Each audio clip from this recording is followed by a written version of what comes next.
Back with us inside Florida Citrus Bowl Stadium. Baylor and North Carolina about to kick it off in the 2015 Russell Athletic Bowl. Glad you're with us wherever you're listening. JJ, we're about ready to kick it off, but let's get your keys to the game tonight. How are the Bears going to get that 10th win of the season over North Carolina? And, John, this will be one of the toughest wins for Baylor this season. This is a very good team. The first thing is the turnover, John. 15 turnovers. We've talked about it ad nauseum. 15 turnovers in 4 games. Well, that's not the big thing. The big thing is we only created 3. So if you only create 3 and you have 15, I'm surprised that we didn't get to be by 4 touchdowns. So win the turn is the first thing. That goes without saying. Today, unfortunately, I'm going to say shrink the clock, run the rock. Because you're playing against an explosive team. You're missing several starters. You're missing your starting tailback, your starting quarterback, your starting receiver. You want to run the ball and control the clock. And the last thing is you have to get Marquise Williams on the ground. He's a dual threat player, completes passes at a 60%, 61% clip. He also runs the ball, rushing for over 11 TDs. It's going to be incumbent on Taylor Young, Grant Campbell, and Trayvon Blanchard to get Marquise on the ground. They do those 3 things well. Baylor will come out with that win, number 10. You mentioned Trayvon Blanchard. He'll be one of the keys for the Bears defensively tonight. Trayvon, we asked him, what do we expect? What do they expect from this North Carolina offense tonight? After a first down, usually they'll go tempo. They won't huddle up or anything. They do a good job of spreading the field horizontally to throw vertically. So we have to hold up in coverage right there and just keep the quarterback uncomfortable. He's a mobile quarterback, so he likes to run, so we just have to keep him uncomfortable. It's Trayvon Blanchard, one of the starters for the Bears. Give you the North Carolina defensive starters in a moment. Kick is away. It is over the head of Ishmael Zamora. Will bounce out the back of the end zone. Nick Weiler is the kicker for North Carolina. Here are their starters defensively for these Tar Heels. 11-2 on the year, 8-1 they finish in the ACC. The defensive front, Mikey Bart. We'll see who starts at 1 tackle. Nazir Jones is out. Could be Robert Dinkins or Tyler Powell at 1 tackle. Justin Thomason at the other tackle. DeJuan Drennan at the end position. Cason Collins at linebacker. Jeff Schottmer from Dallas Jesuit College Prep at the middle linebacker spot. And Shaquille Rashad, their leading tackler, at the other linebacker. Give you the others in a moment. First snap, back to Johnson. A lot of time in the pocket. He's going to scoot forward and get out to the 27, 28-yard line. 3-yard gain on that first down carry. Secondary for North Carolina, Des Lawrence and MJ Stewart are the corners. Donnie Miles and Dominique Green are the safeties. Green starting for Sam Smiley. Here's next snap for the Bears. Johnny Jefferson scoots through, and he's got a first down. Out to the 42-yard line is Johnny Jefferson. Well, Chris did a great job on the first play, John. He did have Jay Lee to his left, but he didn't see it soon enough, so he just tucked it and ran, picked up positive yardage. Quick tempo. Here's Johnson going deep. Left side, it is overthrown, trying to hit Chris Platt down the left sideline. So the Bears not shy about going deep there, but the incompletion will leave them 2nd and 10 from their own 42-yard line, just underway the first quarter. Well, what you want to show North Carolina early is the speed quotient, and that's what you got to think. Just because that's incomplete, it's not bad. Chris Platt actually did kind of get beyond the safety, and now those guys know, hey, look, these guys really can run, so you have that threat. Now here's an important 2nd and 10. Snap back to Johnson, fakes a handoff. He's going to keep it. He's out to the 45-yard line, no further. 3-yard gain on the carry. And that'll leave the Bears behind the sticks a little bit. 3rd down and 7 from their own 45. Playing with tempo, and here's Jefferson. He'll take the direct snap, looking for room. He's to the 50 and down right there. It's going to be short by a couple of yards of the first down marker. Our first look at the Wildcat. It looks like the Bears are going to go for it. It's 4th down and 2 from midfield. Jefferson again in the shotgun. Takes the direct snap, looking for a hole. He's through it. He's got a first down. He's all the way to the North Carolina 35. The Bears convert on 4th down and 2. And, John, that's how they can go quickly. With Chris in the game, having wide receiver experience, and Baylor showed that Wildcat a lot, and we knew they were going to use it. You don't have to change personnel and signal to North Carolina. Fantastic series of calls there by Kendall Bryant. New set of downs for the Bears, and somebody jumps. Jay Lee jumps offside from the far side. Offense number 4. 5-yard penalty, still first down.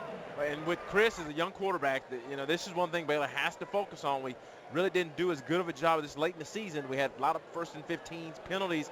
at inopportune times. So you can't have that, because you have a young quarterback. 1st and 15 is much tougher than it was when you had the other guys in. All right, here's our third quarterback. Devin Chafin will take a direct snap here, but here's another penalty before the ball is snapped. Ball start. Offense number 55. 5-yard penalty, still first down. And we saw a few of those, John, where it's Kyle Fuller, our center. What he's doing is, I think he's lifting the ball, and when he gets ready and gets set, if he lifts that ball at all, and a lot of guys do it, but sometimes I think that's a point of emphasis for that umpire to watch what that center's doing with that ball. 2 receivers right, 2 to the left side. It is Devin Chafin set to take the direct snap at quarterback. Now Lynx Hawthorne comes and lines up in the backfield, and looks like he'll take the snap. So a lot of chicanery there, and it is Hawthorne who takes the snap, bobbles it, rolls right, looking to throw, now looking to run, and he gets back to the line of scrimmage after the 2 penalties. No gain on the play. It'll be 2nd down and 20 for the Bears, and the line of scrimmage is the North Carolina 45-yard line. Give him a yard there as it's just outside the 44. Look at this lineup. 4 receivers right, 1 left. Snap back to Hawthorne. He'll run it. He's tackled just inside the 40. So a 5-yard gain on that carry. Boy, we've seen a lot of formations, a lot of different formations already. Well, John, in bowl games, you show a lot of stuff early. And here's the big thing. With Chris Johnson in, and he's your only quarterback, you just some hits you don't want him to take, because you want him to make the whole game coming off concussive symptoms. So snap the ball back to Johnson, but the center judge was trying to hold play to allow North Carolina to sub, I believe. Ishimura came off to the near side, then came back delay on. Of game delay. The offense was not set. Repeat, 3rd down. It's a delay of game delay. Well, that's different. First time I heard of that one. But no penalty yardage, but no so that's penalty good. yardage. So now the Bears line up. This will be an every down watch for us, is who's taking the snap at quarterback. Right now it's Chris Johnson and Devin Chafin back there as the Bears look at 3rd down and 14. Johnson, time in the pocket. Now flushed. Now looking to run to the 35 and knocked down there at the 35-yard line. 5-yard gain by Johnson, but 4th down and 10 coming up for the Bears. See what they do here, kind of in no man's land at the 35-yard line. And I was going to say that, John. I think the thing that Chris has to understand on that play, and he did the right thing, is coach is going to go for this. You know he is, because where you are, just get some yards and then open it up and give your chance an opportunity on 4th down. 4th down and 9, swing pass right side in the hands of Chafin. He's not going to get near the 1st down yardage. He's bumped out of bounds on the near side. Chafin out of bounds, and the ball will go over on downs to North Carolina. So the Bears, once on that possession, went for it on 4th down. They converted. Has to stay out of the game for 1 play due to his helmet coming off during play. 1st down. And then the Bears go for it on 4th down and 9. They're unable to convert. North Carolina takes over at their 31. The helmet came off of Dominique Green, their free safety, starting in place of Sam Smiley. And Green has to leave for a play, but the defense is going off anyway. So here come the Tar Heels on offense, Bears on defense. Beginning from their own 31, Marquise Williams, the quarterback. Big guy, 6'2", 225-pounder, runs it to the right side, and he is met and planted by the All-American Andrew Billings. Billings had a great season, John, on that play. I mean, North Carolina is just running a quarterback sweep, a quarterback power, and Billings does a great job of working right to left, getting penetration and making Marquise Williams protect himself after a 1-yard gain. Gain of a yard leaves North Carolina 2nd and 9. Pass right side is caught on the far side of the field by Quinshawn Davis. He's their leading receiver on the year, 6'4" senior from Gaffney, South Carolina. That's a gain of about 6. 3rd down and 3 coming up for the Tar Heels. And Tar Heels, you know, if you watch them, you look at the stats of the guys. I mean, a lot of solid receivers, but mostly possession guys. Not that they can't go deep, but they've done a great job of running underneath routes. Here's the 3rd down play. A lot of time in the pocket. He pumps, short pass, caught at the 40. It'll be a 1st down, and no more than that. Tackle made by Trayvon Blanchard. Short pass. to Switzer, Ryan Switzer. He's their outstanding punt returner. But just sort of a dump off, JJ, that was good enough for the first down. Well, Baylor went to his three-man line. We have the three-man line in right now, and we didn't bring any pressure. So Marquise Williams had a lot of time to analyze the defensive coverage. First down play, pitch to Elijah Hood, running right. He is out to the 49-yard line. That is a 6-yard gain on first down by Hood. He's run the ball for 104 yards per game, second leading rusher of the ACC. 6 foot, 220-pound sophomore from Charlotte, North Carolina. Second down and 6 for the Tar Heels, traveling right to left. First quarter, no score. Fake the handoff, pressure. Oakman hit Marquise Williams as he threw the ball away. A legal hit, and the pass was incomplete over the middle. Yeah, Marquise Williams trying to go to his left, to his slot receiver. And one thing that's really actually good for the defensive backfield is our corner should know that they can run with these guys. It's really, it's a different team than the Big 12. Not that they're not fast, but they don't have any speed burners. So on that play, he did a great job of staying with that slot receiver. Big play here. It's third down and 3 for the Tar Heels. They're at their own 49-yard line. Bears turned it over on downs, their first possession. Tar Heels, their first offensive possession of the night. Snap back, pressure from Oakman. Marquise Williams gets away. Pass, that one is caught at the 34-yard line. Mac Hollins with the catch for North Carolina. And a big first down, 15-yard gain, and a new set of downs for North Carolina. It's just great. It's great protection. Sean did get immediate pressure. He did an inside move, got inside, almost got the ball out of Marquise's hands. But Marquise, like a veteran did, he kept his patient, stayed patient. First down play, deep ball to the end zone. It's incomplete. Hollins, the intended receiver for North Carolina. They went deep that time. It was Xavier Howard on pass defense for the Bears. Yeah, but so on the previous play, Marquise Williams did a great job of just waiting, avoiding the rush, and then finally just finding that dig route on his left side. On that last play, you can see the difference. Xavier Howard didn't have a problem staying with Mac Hollins, the tall receiver, but it was almost a great throw from Marquise Williams. From the 33, second down and 10 for North Carolina. There's Marquise Williams, the keeper. Scampers off to the right side, an 11-yard gain and a first down. Boy, there's the versatility of Marquise Williams. He is third in ACC history and for rushing touchdowns and career rushing yards by a quarterback, rushing touchdowns by a quarterback. So you can see he is very dangerous with his arm or his feet. And John, he's a big kid, 6'2", 225, nice size. He runs well, he throws it well, and it's going to be a challenge, and those linebackers really have to watch their keys. New set of downs from the 22. Pass right side of the end zone. It is incomplete. Thrown out of bounds. Washington, the intended receiver. Damian Washington. And you'll watch our guys. I mean, even on that play, Ryan Reed, I mean, he was running with the receiver. Marquise Williams tried to go back shoulder to number, I think that was Mr. Davis, Quinshawn Davis, but no connection. So second down and 10 from the 22 for North Carolina. Scoreless first quarter. Got 10 minutes and looking for a clock. 9:37 to play here in the first quarter. Tar Heels take their time at the line of scrimmage now. 3 receivers left, 1 right. Snap back to Williams. Looking left, rolling right. Lot of time. Short pass right side is caught. Flag down. Touchdown North Carolina. But a flag is thrown. I think this one might be coming back.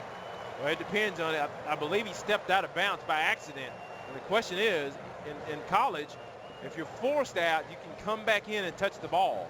So I'm not sure. They threw the flag. The question will be, here's a call. Illegal touching of a pass. Offense number 14. Went out of bounds on his own. He was the first to touch the pass. Lost it down at the previous spot. Third down. Yeah, I think he barely went out of bounds, but Ryan Reed was on him on that side. He released outside, stepped out of bounds on his own. So when he went out on his own, wasn't forced out, he cannot be the first to touch the ball. And that was the case there. And it's a great break for Baylor. Leaves North Carolina 3rd and 10. And already this afternoon, if we can get this stat monitor working, I believe they're 2 of 2 on third down. Tell me if you get that going there. 9:26 to play, first quarter. So now third down and 10 for North Carolina. They're at the Baylor 22-yard line. 2 receivers left, 1 to the right, actually 3 to the left side. 1 man in a slot. It's a tight end, Brandon Fritz. Snap back, short pass. And Switzer makes the catch, and he's down, but he's got a first down at the 11. It was 3rd down and 10. They got 11 yards, moved the chains. 1st and 10, North Carolina. They've reached the Baylor 11. A great combination route. 2 receivers to his left, and Switzer was the 2nd receiver to his left. They just ran a switch route. Nice throw and catch. Quick tempo, quick handoff. T.J. Logan off the left side. 3 yards on the carry. Logan the backup to Elijah Hood, 5'10 junior from Greensboro, North Carolina. Let's go down to Ricky Thompson on the Baylor sideline. JJ, you're right. As you watch this North Carolina team, they do not have a great deal of speed, or not the speed we're used to seeing anyway. So the Bears are running well with them. If they stop this running game and don't let the quarterback shake loose on quarterback runs, they should be in good shape. Here's Marquise Williams to the goal line, and it's incomplete and nearly intercepted. Intended for Fritz, the tight end. Chance was there and had it sail through his hands right at the goal line. So the incompletion will bring up 3rd down and 8 for the Tar Heels. They're at the Baylor 9-yard line. Well, Brandon Fritz, the tight end to his left, the redshirt freshman, he did the wrong thing. He stopped his route, and Marquise Williams was looking for him to continue and almost hit the Baylor defender in the chest with the ball. Here's a big play. 3rd down and 8 from the 9. Marquise Williams pressured in the pocket, throws to the end zone, caught by Fritz. Touchdown, North Carolina. Brandon Fritz, his 4th touchdown of the season.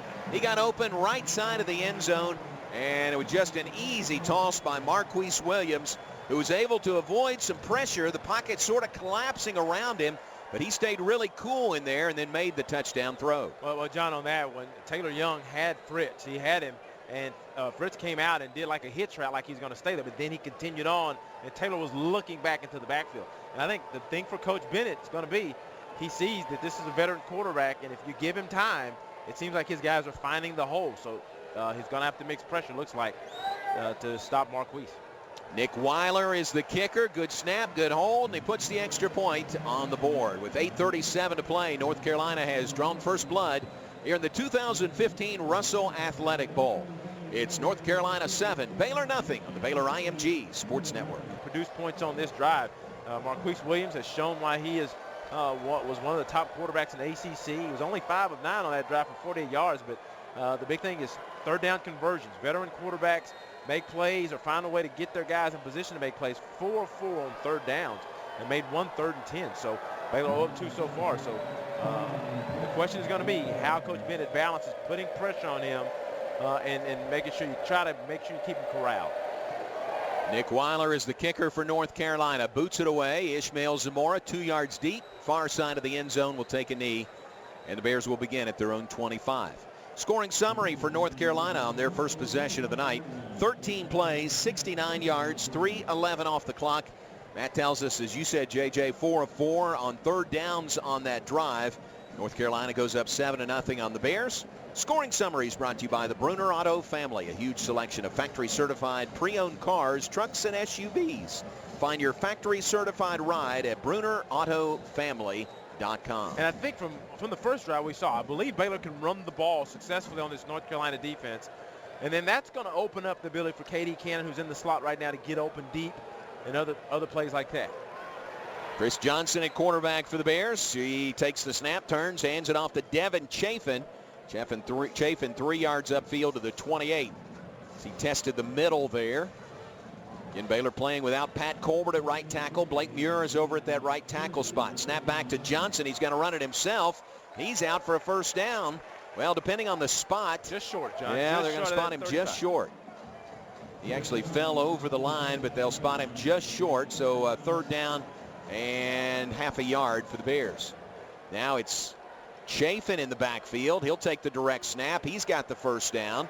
Trying to move that pile forward for another few inches.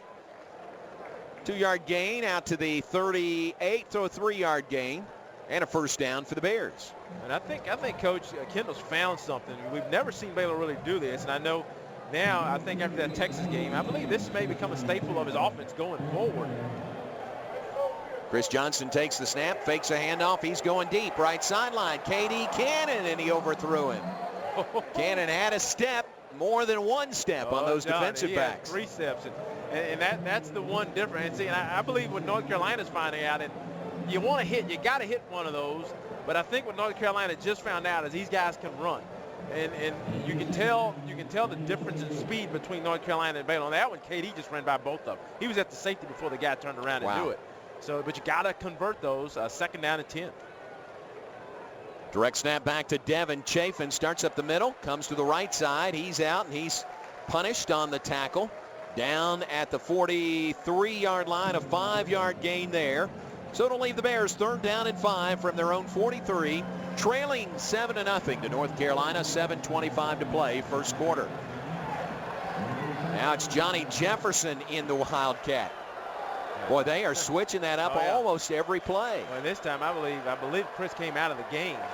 At least I'm looking for him. I don't see him out there. You're right. I think he did come out. A lot of times he'll just go to a receiver spot.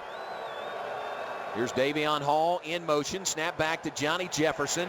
Nowhere to run for Jefferson. He squirts across the 45 to the 46, but he's going to be short. 4th down and a good 2.5 yards for the Bears. Boy, no sign of Drew Galitz to punt. Bears look like they're going to go for it. And I think when Coach Browse is thinking, I think he's saying we're going to have to score points. Probably see if you can draw them off sides. If you can't draw them off sides, then you make that decision. But I think he knows he's going to have to score points, and he's trying to figure out ways to manufacture points now, knowing that he's playing a little short-handed this afternoon. 3rd time in the first quarter. Bears go for it on 4th down. Johnny Jefferson passes the ball out to the left side. It's caught. And it's Ishmael Zamora. He's got a 1st down the far sideline.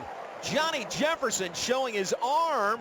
It's a 25-yard gain as he connects with Ishmael Zamora. Well, I'll tell you, that surprised the Dickens out of North Carolina defensive backs when they saw him throw it. I think they stood there. Ball was fumbled forward, out of bounds. Ball will be brought back to the spot of the fumble. 1st down. I think they had a chance to go make a play, but I think they were surprised he threw it. And it was a really good throw on a little wide receiver screen from Johnny Jefferson to Zamora. Gain all the way to the 30-yard line, so the Bears convert on 4th down. 1st down and 10 from the 30. Here's Jefferson again in the shotgun.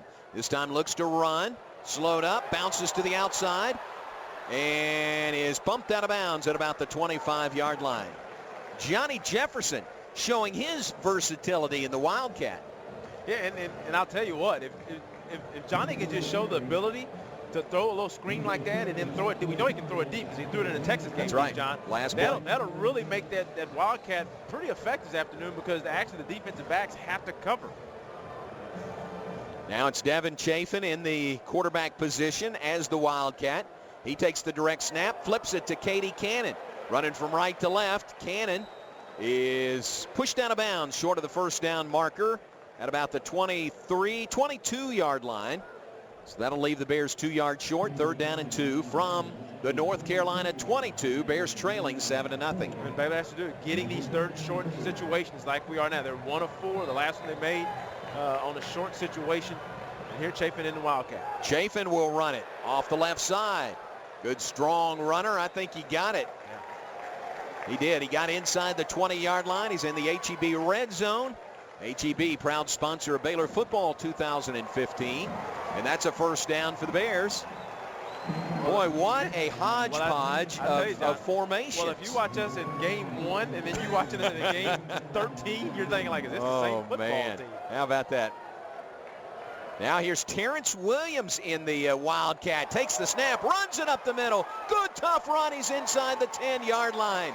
Terrance Williams, 1st time on the field tonight, takes the snap in the shotgun and runs it for, they're going to spot him just short of the 1st down marker, so just right at 9.5 yards. And I think Kyle turned around and almost got ran over by Terrance Williams. Williams again in the shotgun. He's got enough for a 1st down. He is pulled down at about the 8-yard line.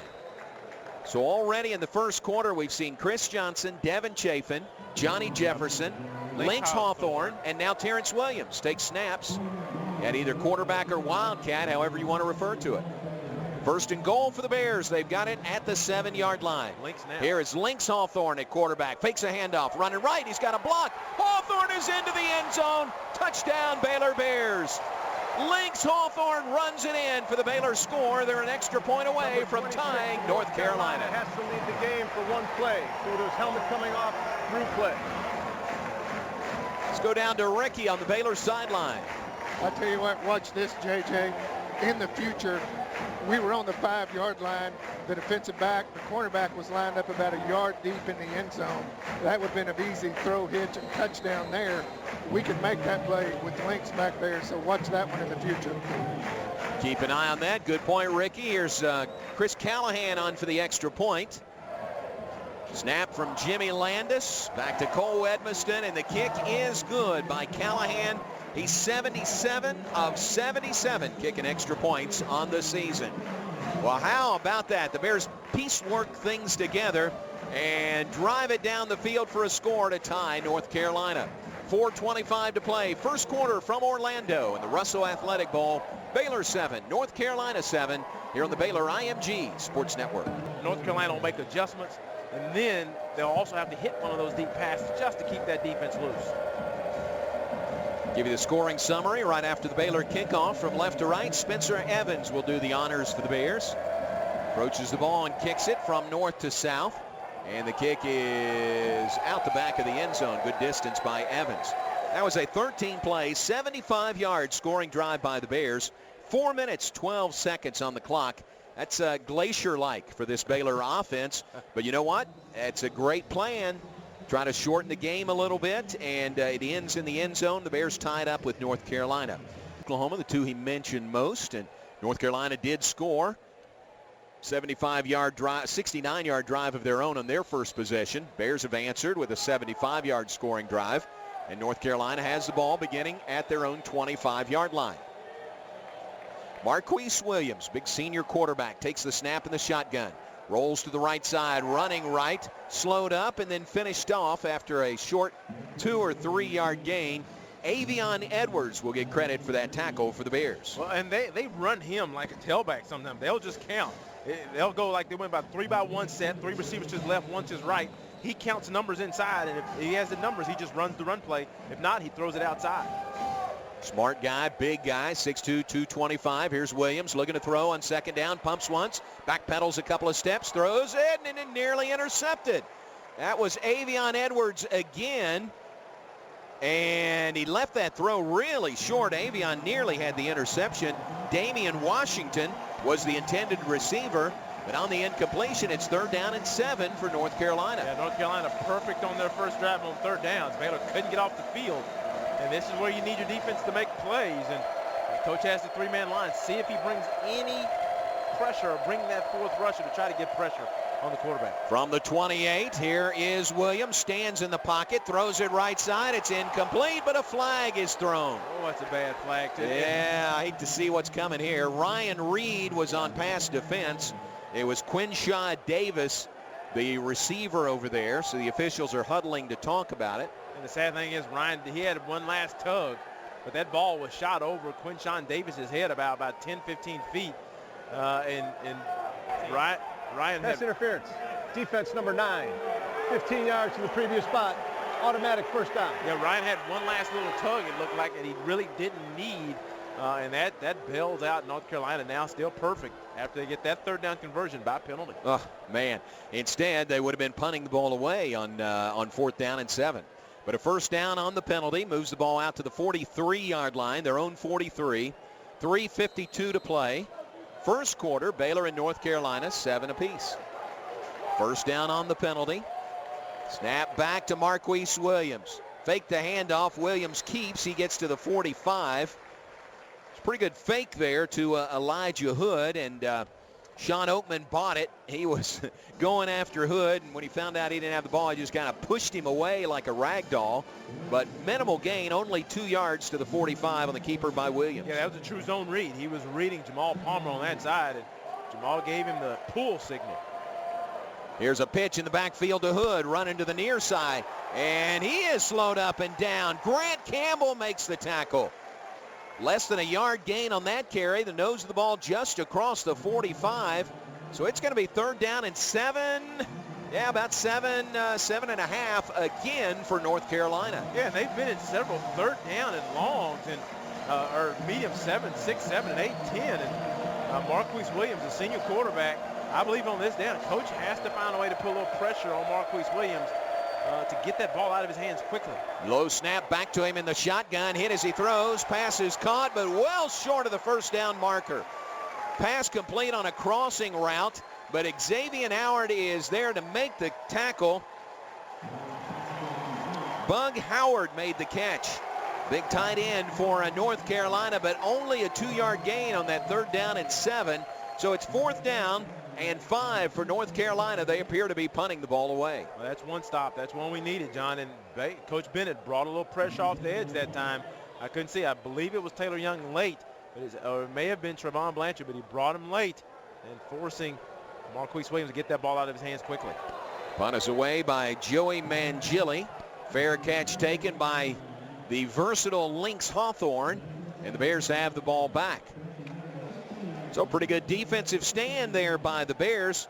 Talk about Lynx Hawthorne. He's done just a little bit of everything down the stretch for the Bears. A little bit of everything. I mean, since last spring, I've kind of done, I was holder, receiver, punt returner, and then, as y'all saw last game, got a little quarterback action. So right now, just really trying to, find my place. It's Lynx Hawthorne for the Bears, willing to do whatever the coaches ask him to do. Oh, that's a false and here's another penalty as the Bears come to the line of scrimmage. Offense number 7. 5-yard penalty, still 1st down. Yeah, and part of this is just being off several weeks, the concentration level. But this is the one thing with the offense Baylor's running. It's just you can't have. I mean, we got away with it early in the season. I mean, you had Seth running a very efficient offense, or Jarrett. But now when we're down a few players, it's hard to overcome 1st and 15. So back them up 5. Line of scrimmage now the 12-yard line. It's Johnny Jefferson at quarterback. Gus Penning in a slot off to the right side in the backfield for the Bears. 2 receivers right and left. Snap back to Jefferson. Goes behind Penning. Squirts out to the 20, 25, 30. Watch out to the 40. Being chased and tackled in midfield. Flag thrown at the end of the play. Johnny Jefferson, a big gainer out of the Wildcat for the Bears. Wow, and then check that flag away from the action. Warning against Baylor. That is their first.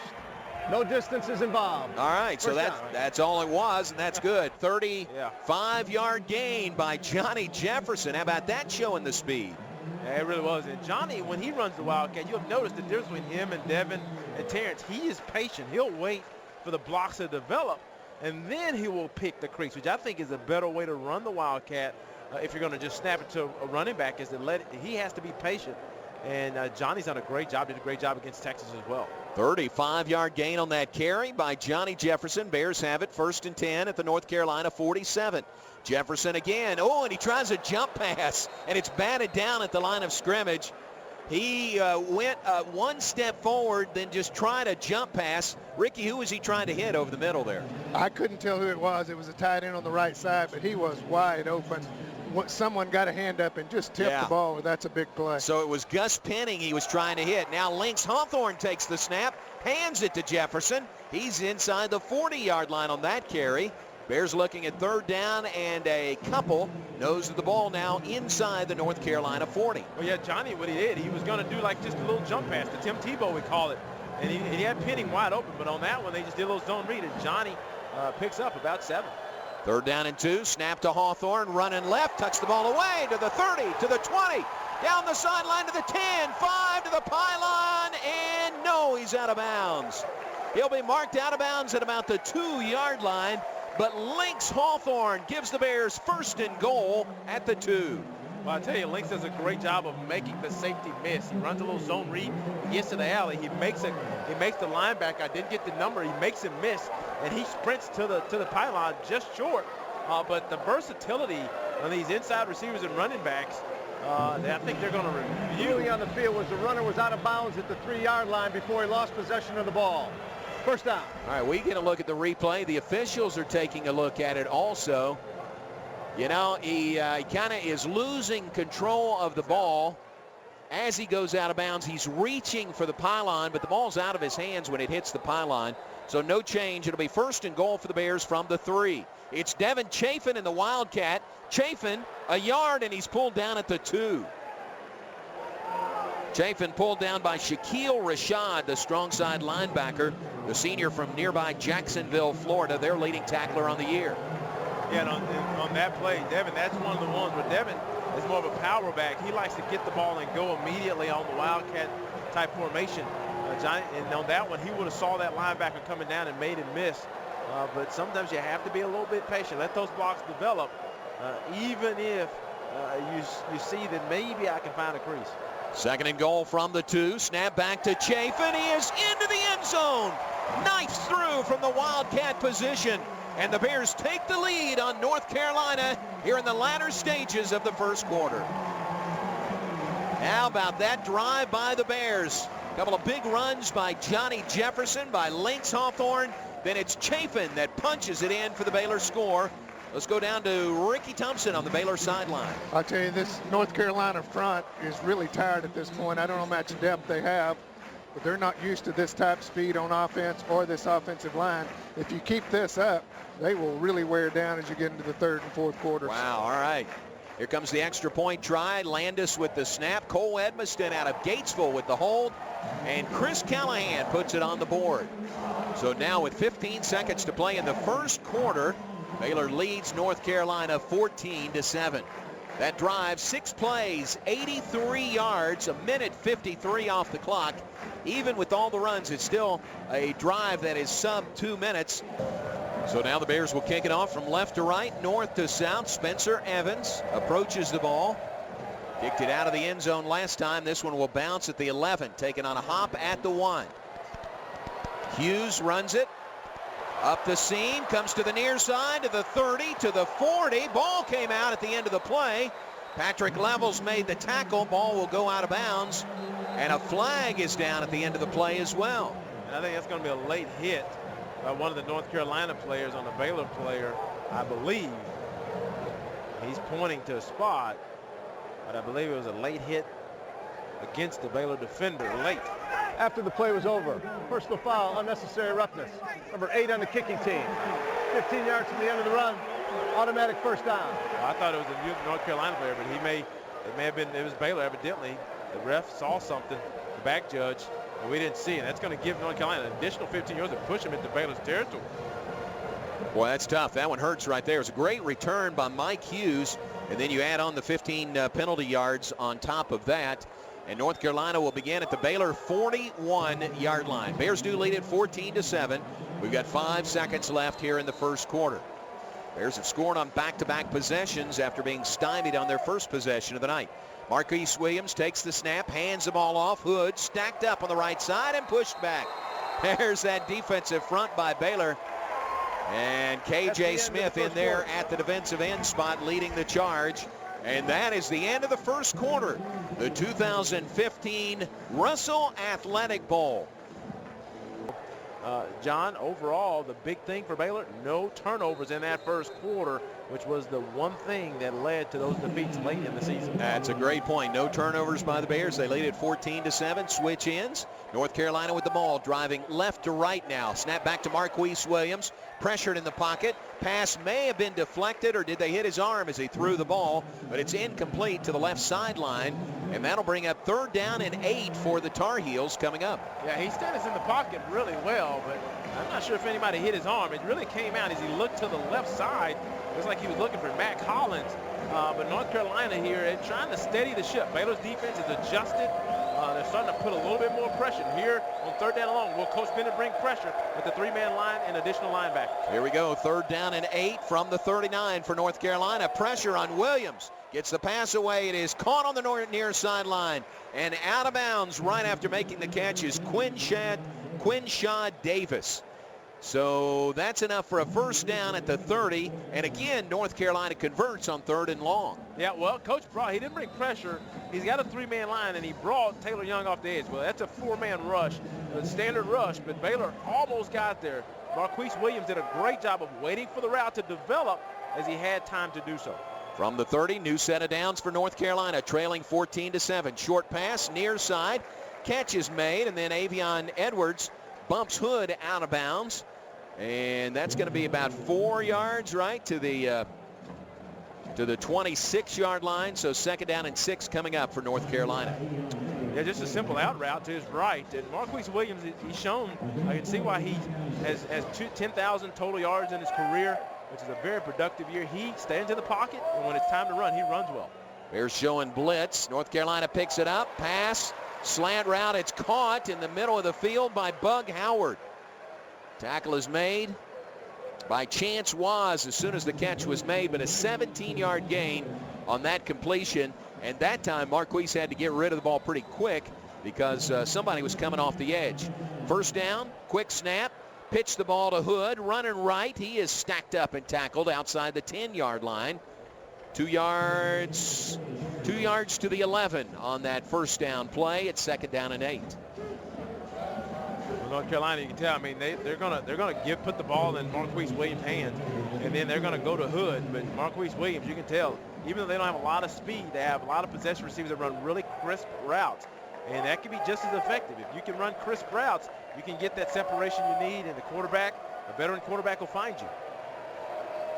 2nd down and 8 for North Carolina. Williams swings it out to the left side. It's incomplete. Off the hands of Austin Prohl. It's Ricky Prohl's son, 5'10" sophomore from Charlotte, North Carolina, and hit him in the worst possible spot. Hit him right in his hands, and he dropped it. Well, coming into the game, he only had 12 grabs, but those 12 grabs went for 225 yards. That's 18.8 yards per catch average.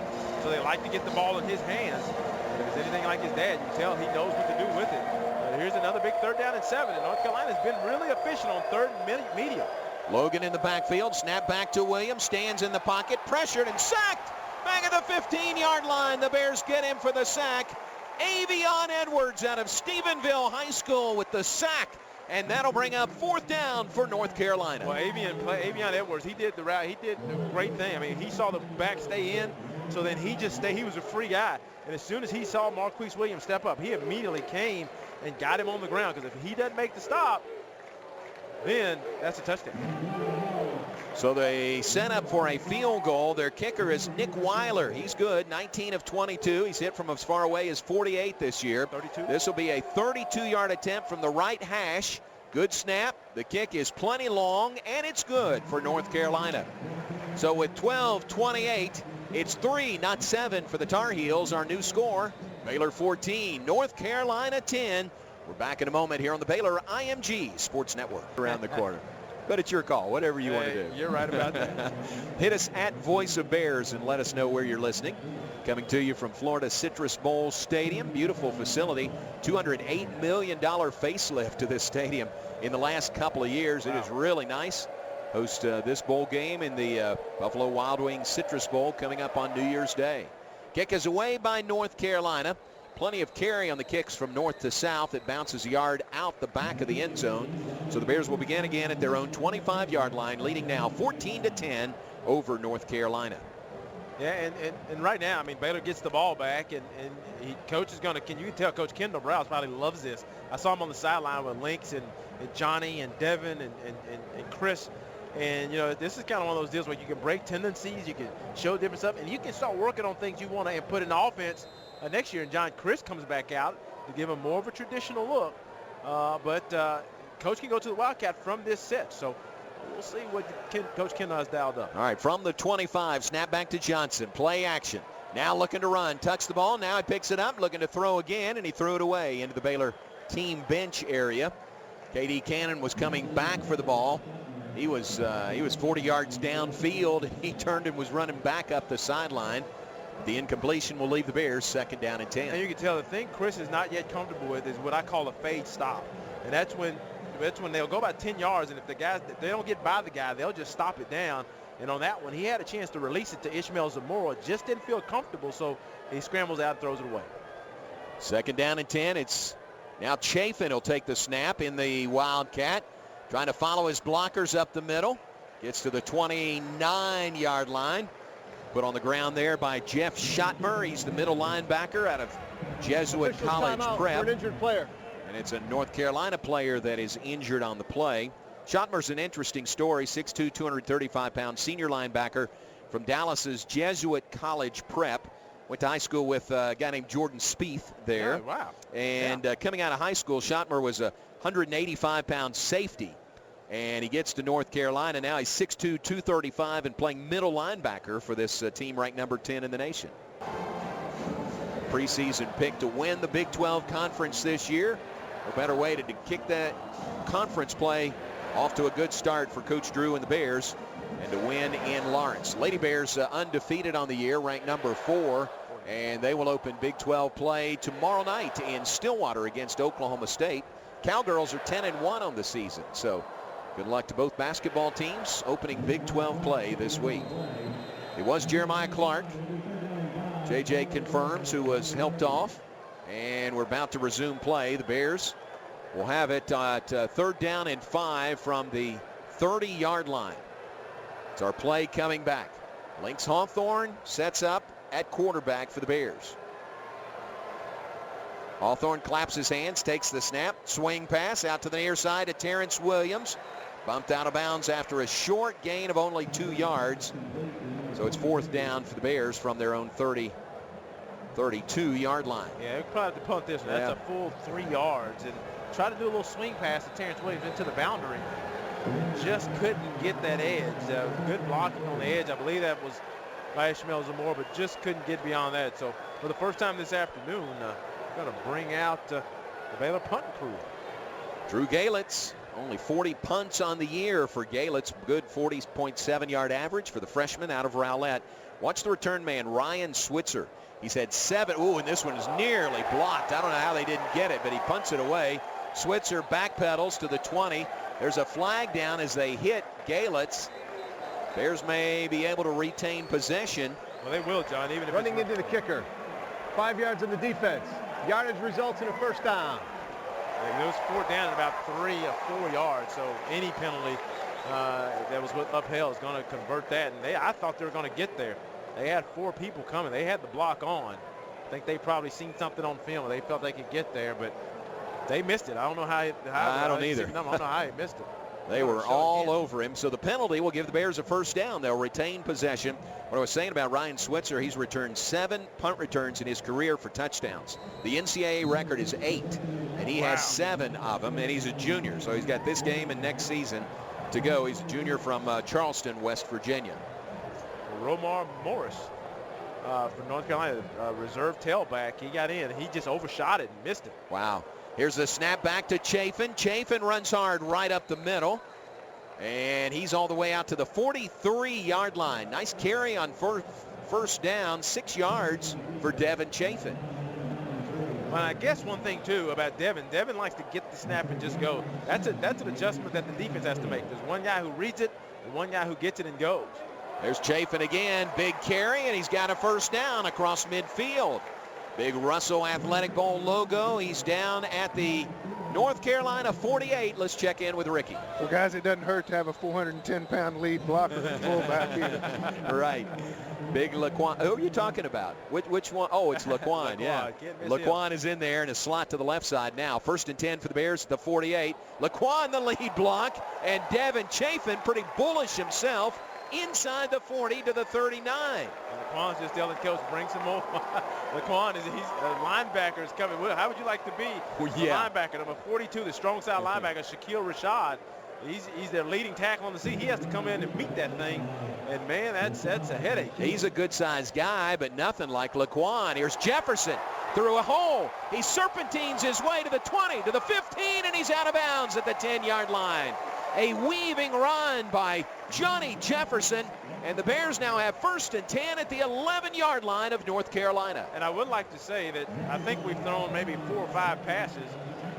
Fedora was there when we only threw like 1 pass, no passes in the game. So you're probably looking across and say, did they ever change? Yeah, they did. But today things are going to be gained on the ground. So on that, Johnny Jefferson, you saw the patience. He has a great job. The one thing about Johnny is he lets the ball get away from his body. That's what happened to him late in that Texas game. That's just his style. He has to protect that ball as he goes through that line. From the 11, snap back to Jefferson, runs it up the middle to the 5, to the end zone. Johnny Jefferson scores. 11-yard touchdown run by Johnny Jefferson. And the Bears go up 20-10 on North Carolina here in the 2nd quarter. And I'm going to tell you, John, he had a lead blocker, number 58, Spencer Durango, the left tackle. He's going to do what I call a G block. Well, he pulled left to right, and he led Johnny Jefferson. Johnny Jefferson gave Spencer time because he looked like he was going to throw a wide receiver screen to his left. Durango came from his left to right, led up the hole, picked up a block, and nothing could stop Johnny from scoring. 11-yard touchdown run, 20-10 Bears lead it. Here's the try for extra point. Jimmy Landis, the deep snapper. Cole Webmiston, the holder. Good snap, good hold, and Chris Callahan puts it on the board. And with 9:35 to play in the second quarter here in Orlando, it's Baylor 21, North Carolina 10. Be right back on the Baylor IMG Sports Network. You bring in the backup guard, which we don't call a backup guard. You bring in Desmond plays more. Yep. So really, you got a run-type line, a physical veteran line to go against this North Carolina team. And what's important for North Carolina now is they have to maintain possession because Baylor's dominating time of possession. And you just don't want to send your defense back out there after Baylor's already run for 258 yards. Wow. 258 yards rushing in the first half by the Bears. Bouncing kick on the near side. Logan picks it up and turns it out to the 10, to the 20, to the 22, and that's where North Carolina will take over. So 258 yards rushing, and we're not yet to the midpoint of the second quarter in this game. The school record, JJ, was your game against SMU, 482 yards rushing. That was 91 attempts. Yeah, they may get there. Tied by that Alamo Bowl victory against Washington in 2011. That was 482 yards rushing on 52 attempts. Wow. And that was 4 years ago tonight. It was December 29th, 2011. How about that? So Bears off to a great start, at 21-10 lead. North Carolina, plenty potent offense. First play, Marquise Williams doesn't hand it off. He keeps it, and Avion Edwards is all over the field tonight. He makes the tackle for a loss back in the 19. Well, Baylor had a little squeeze and scrape on that, and that's when you have a zone read, which is the same principle as just veer option, is Marquise Williams. He's reading that defensive end, which was Taylor Young. When Taylor Young went inside to go after the dive back, Elijah Wood. Well, what that tells him is to pull it, and the outside linebacker, Avion Edwards, already was on the edge waiting for it. Loss of 3 on the play, second down and 13. Marquise Williams trying to set up the screen, pressured back at the goal line, now comes forward, throws it up the right sideline. Did he catch it? We can't see at the 30. It looks like he did. Wow, at the 30-yard line, somebody came back for the ball and made the catch. It was Quinshaw Davis, who came back, bailed him out, and made a diving catch at the 30. Well, the Baylor was trying to see if any of the linemen for North Carolina were downfield, but they did a good job of waiting and not going downfield. And that's a nice play by Marquise Williams, leaving with 3rd down and 3, and that could have been a disaster. It's 10-yard pickup on that play. 3rd down and 3 for the Tar Heels. Ball just shy of the 30-yard line. Marquise Williams looks left, passes short over the middle. It is caught, slips out of a tackle. And then Orion Stewart makes the tackle, but a first down out at the 39-yard line by the tight end, Brandon Fritz, for North Carolina. He is slow getting up. In fact, he is very wobbly getting up. For an injured player. Yeah, he needs to go. He should not be up, yeah. Training staff comes out and puts their arms around him as he takes his helmet off. He was very woozy as he stood to his feet. Well, he made a great job of making, I believe the Baylor player, he made him miss, didn't pick him up. But then as he was picking back up steam from behind, Bo Blackshear hustling, hit him from behind and drove him into the ground. And I think his helmet was the first thing to hit the ground, and he's a little woozy. How about Bo Blackshear, one of those seniors for the Bears, playing his final game in a Baylor uniform. Saw his parents in the lobby earlier tonight. They've been great supporters of Bo and the Baylor football program for all these years. Well, you think about those seniors, you know they want to go out with a victory in this bowl game. Oh, yeah, they do, John. And think about it. I mean, this Baylor team, we've been here for a while, but these kids are just not used to losing. And that last part of the year was very frustrating for them. You could hear it in the interviews when we used to interview them. You know, like, I don't want to talk to you. That's Let right. me go. We lost. But I mean, so after losing that, man, it's good to see Fritz walk off. But after going through all that, I mean, they want to win 10 games. They don't want to be the team that just wrecks everything. So these seniors want to play well, have pride, and it's good to see them come out and play like they're playing. So Fritz just now being ushered off to the far sideline. He probably couldn't tell you he's in the state of Florida right now. Hope he's all right, but he's helped off and will resume play. Did get a first down on the play. It's 1st and 10 out to the 39 for North Carolina. 7:58 to play, second quarter. Marquise Williams, quarterback draw. Watch out. He's running. He's across the 45 to the 46-yard line. That looked like a called play on the quarterback draw for big Marquise Williams. Yeah, they won't change guys and run a wildcat. They may do something, but with Marquise Williams, 6'2", 225, what he can do, he can run well, and he does a good job of protecting himself. But he's not a small kid. He's got a nice base to him, and he picks up 7 yards on that play. 2nd down and 3. Williams hands the ball to Hood, running left, and he's knocked off his pins. That is Avion Edwards again. He is all over the field tonight.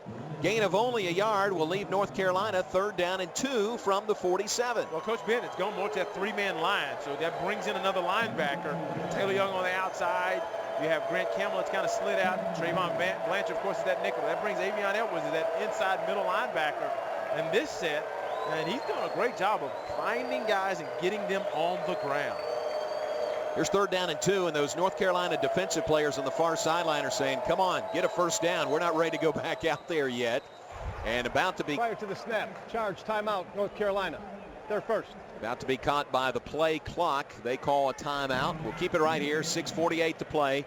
Second quarter, Bears lead it 21-10. Talking about those seniors playing their final game. One of those is Jamal Palmer, the senior defensive end for the Bears. It's a blessing, coming off an ACL injury, having just playing with these guys one more time, getting a chance to play with these guys, giving them all this year. We got a good bowl game coming up, playing against the top 10 team, so it's a blessing for me itself. We have touchdown runs from Devin Chafin, Johnny Jefferson, Lynx Hawthorne, and Lynx Hawthorne. The 3 touchdown runs by the Bears, who lead it 21-10. There's Phil Bennett, 20 yards out on the field on the near sideline. The official has to run out and grab him by his belt loop and pull him back, saying, Coach, we're ready to play here. It's a big play. It's 3rd down and 2 for North Carolina from their own 47-yard line. Snap back to Marquise Williams, hands it off to Hood. Hood on second effort has the first down.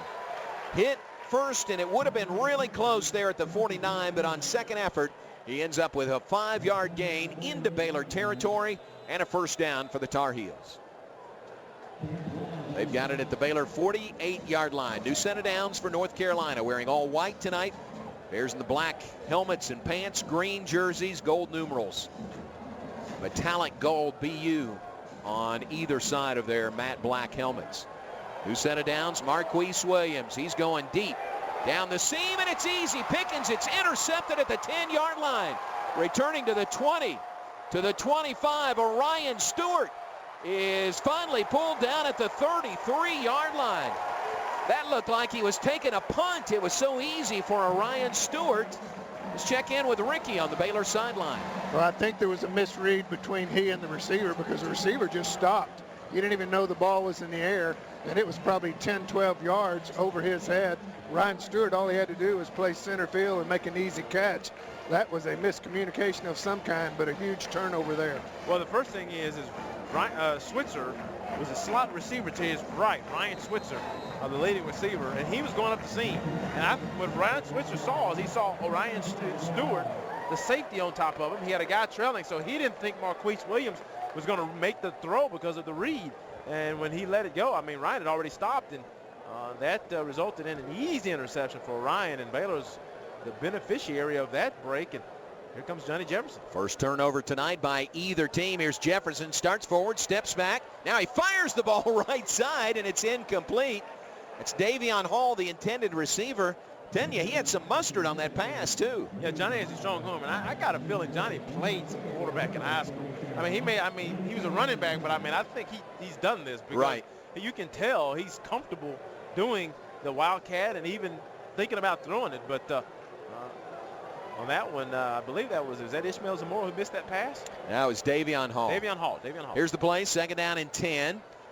Jefferson will keep this time off the left side, waits on his blockers, and squirts out to the 37-yard line. First down play, that third down coming up.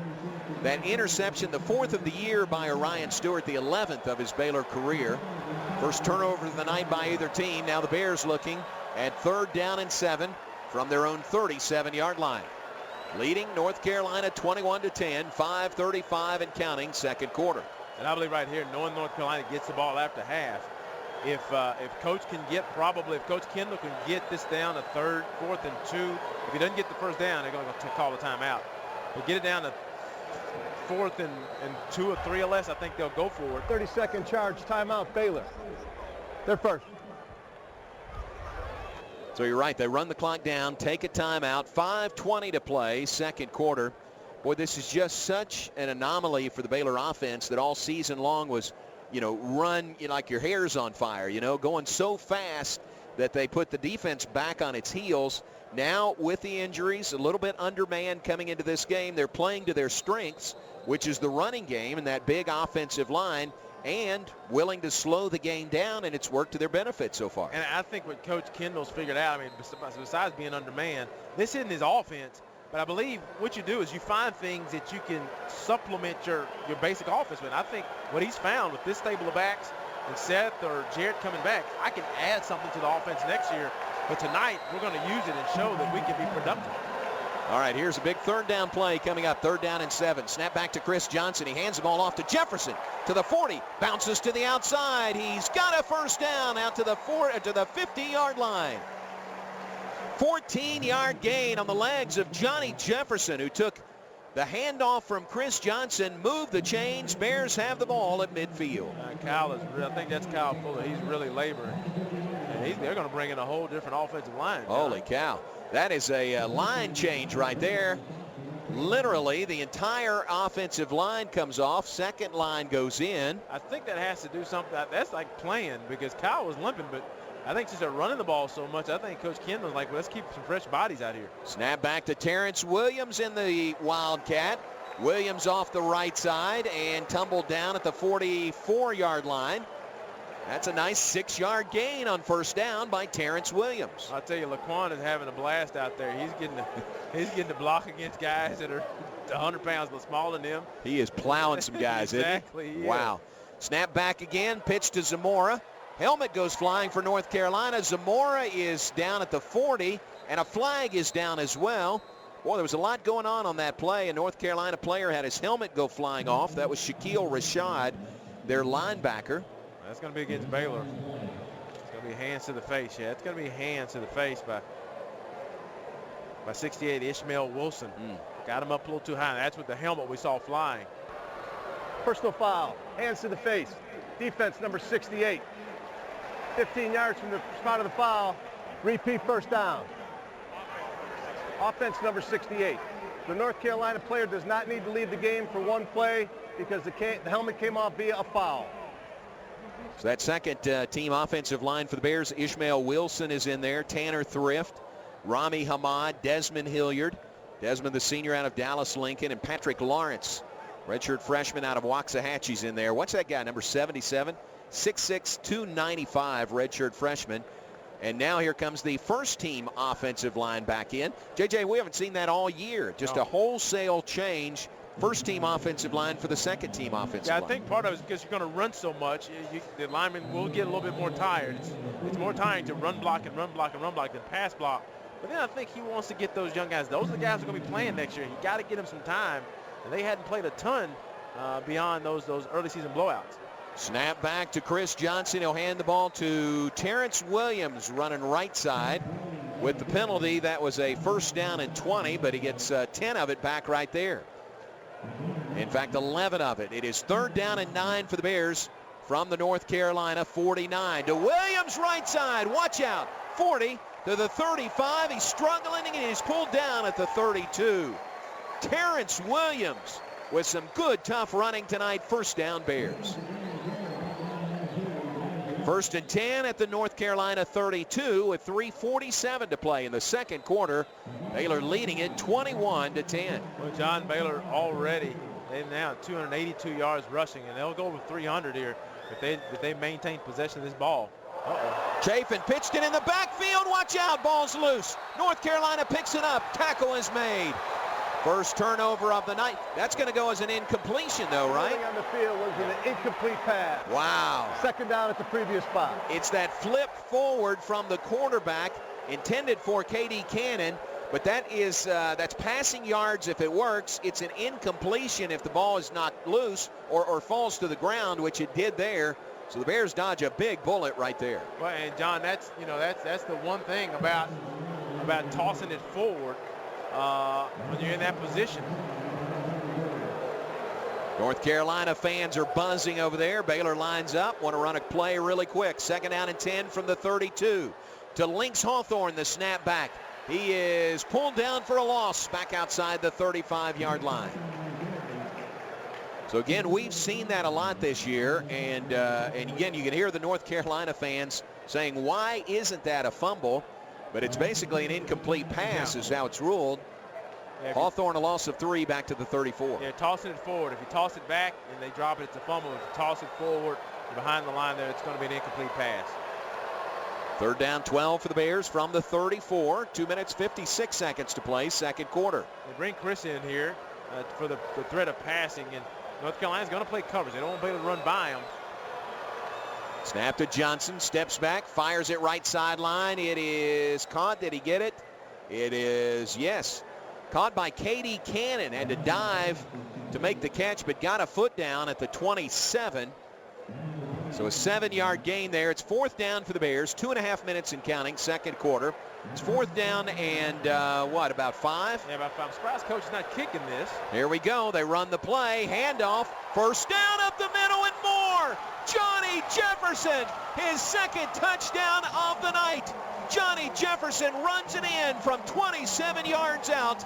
The Bears lead 27-10 over North Carolina. Well, I guess that's why, John. I'm thinking, you're in position to score a field goal. It's a long field goal. That'd be about 45 yards, but I think Coach, he knew what we don't know, is that he saw that they were on the ropes. North Carolina defense on the ropes. Johnny Jefferson having a special afternoon, playing from the quarterback position, the wildcat position, playing from the running back position. It doesn't matter. He's finding a way to get it done. Here's the extra point kick for the Bears with 2:16 to play in the 2nd quarter. Kick is good by Callahan, and 2:16 remaining. Before halftime, Baylor leads North Carolina 28-10. We will keep it right here. We'll update some of those numbers. So again, coming into the game tonight, Baylor #1 in the nation in total offense. Number 4 in the nation in rushing offense, 20th in passing offense. But the Bears in the first half have 333 yards rushing. 333 rushing for the Bears in this first half. That last play, a 27-yard touchdown run by Johnny Jefferson. Scoring summary for the Bears, 10 plays, 67 yards. Average. Kick by Spencer Evans, carries 5 yards deep. And it's Mike Hughes again who takes the knee. And North Carolina will bring it out to their 25-yard line. North Carolina has the ball back. They'll begin at their own 25-yard line, now trailing Baylor by a score of 28-10.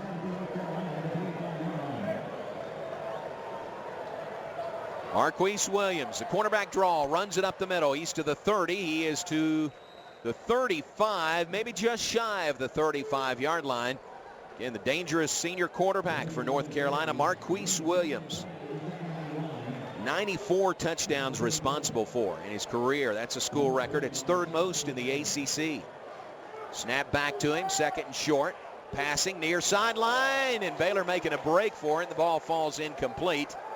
Ryan Reed was making a break for that ball as the receiver trying to come back. Davis sort of fell down.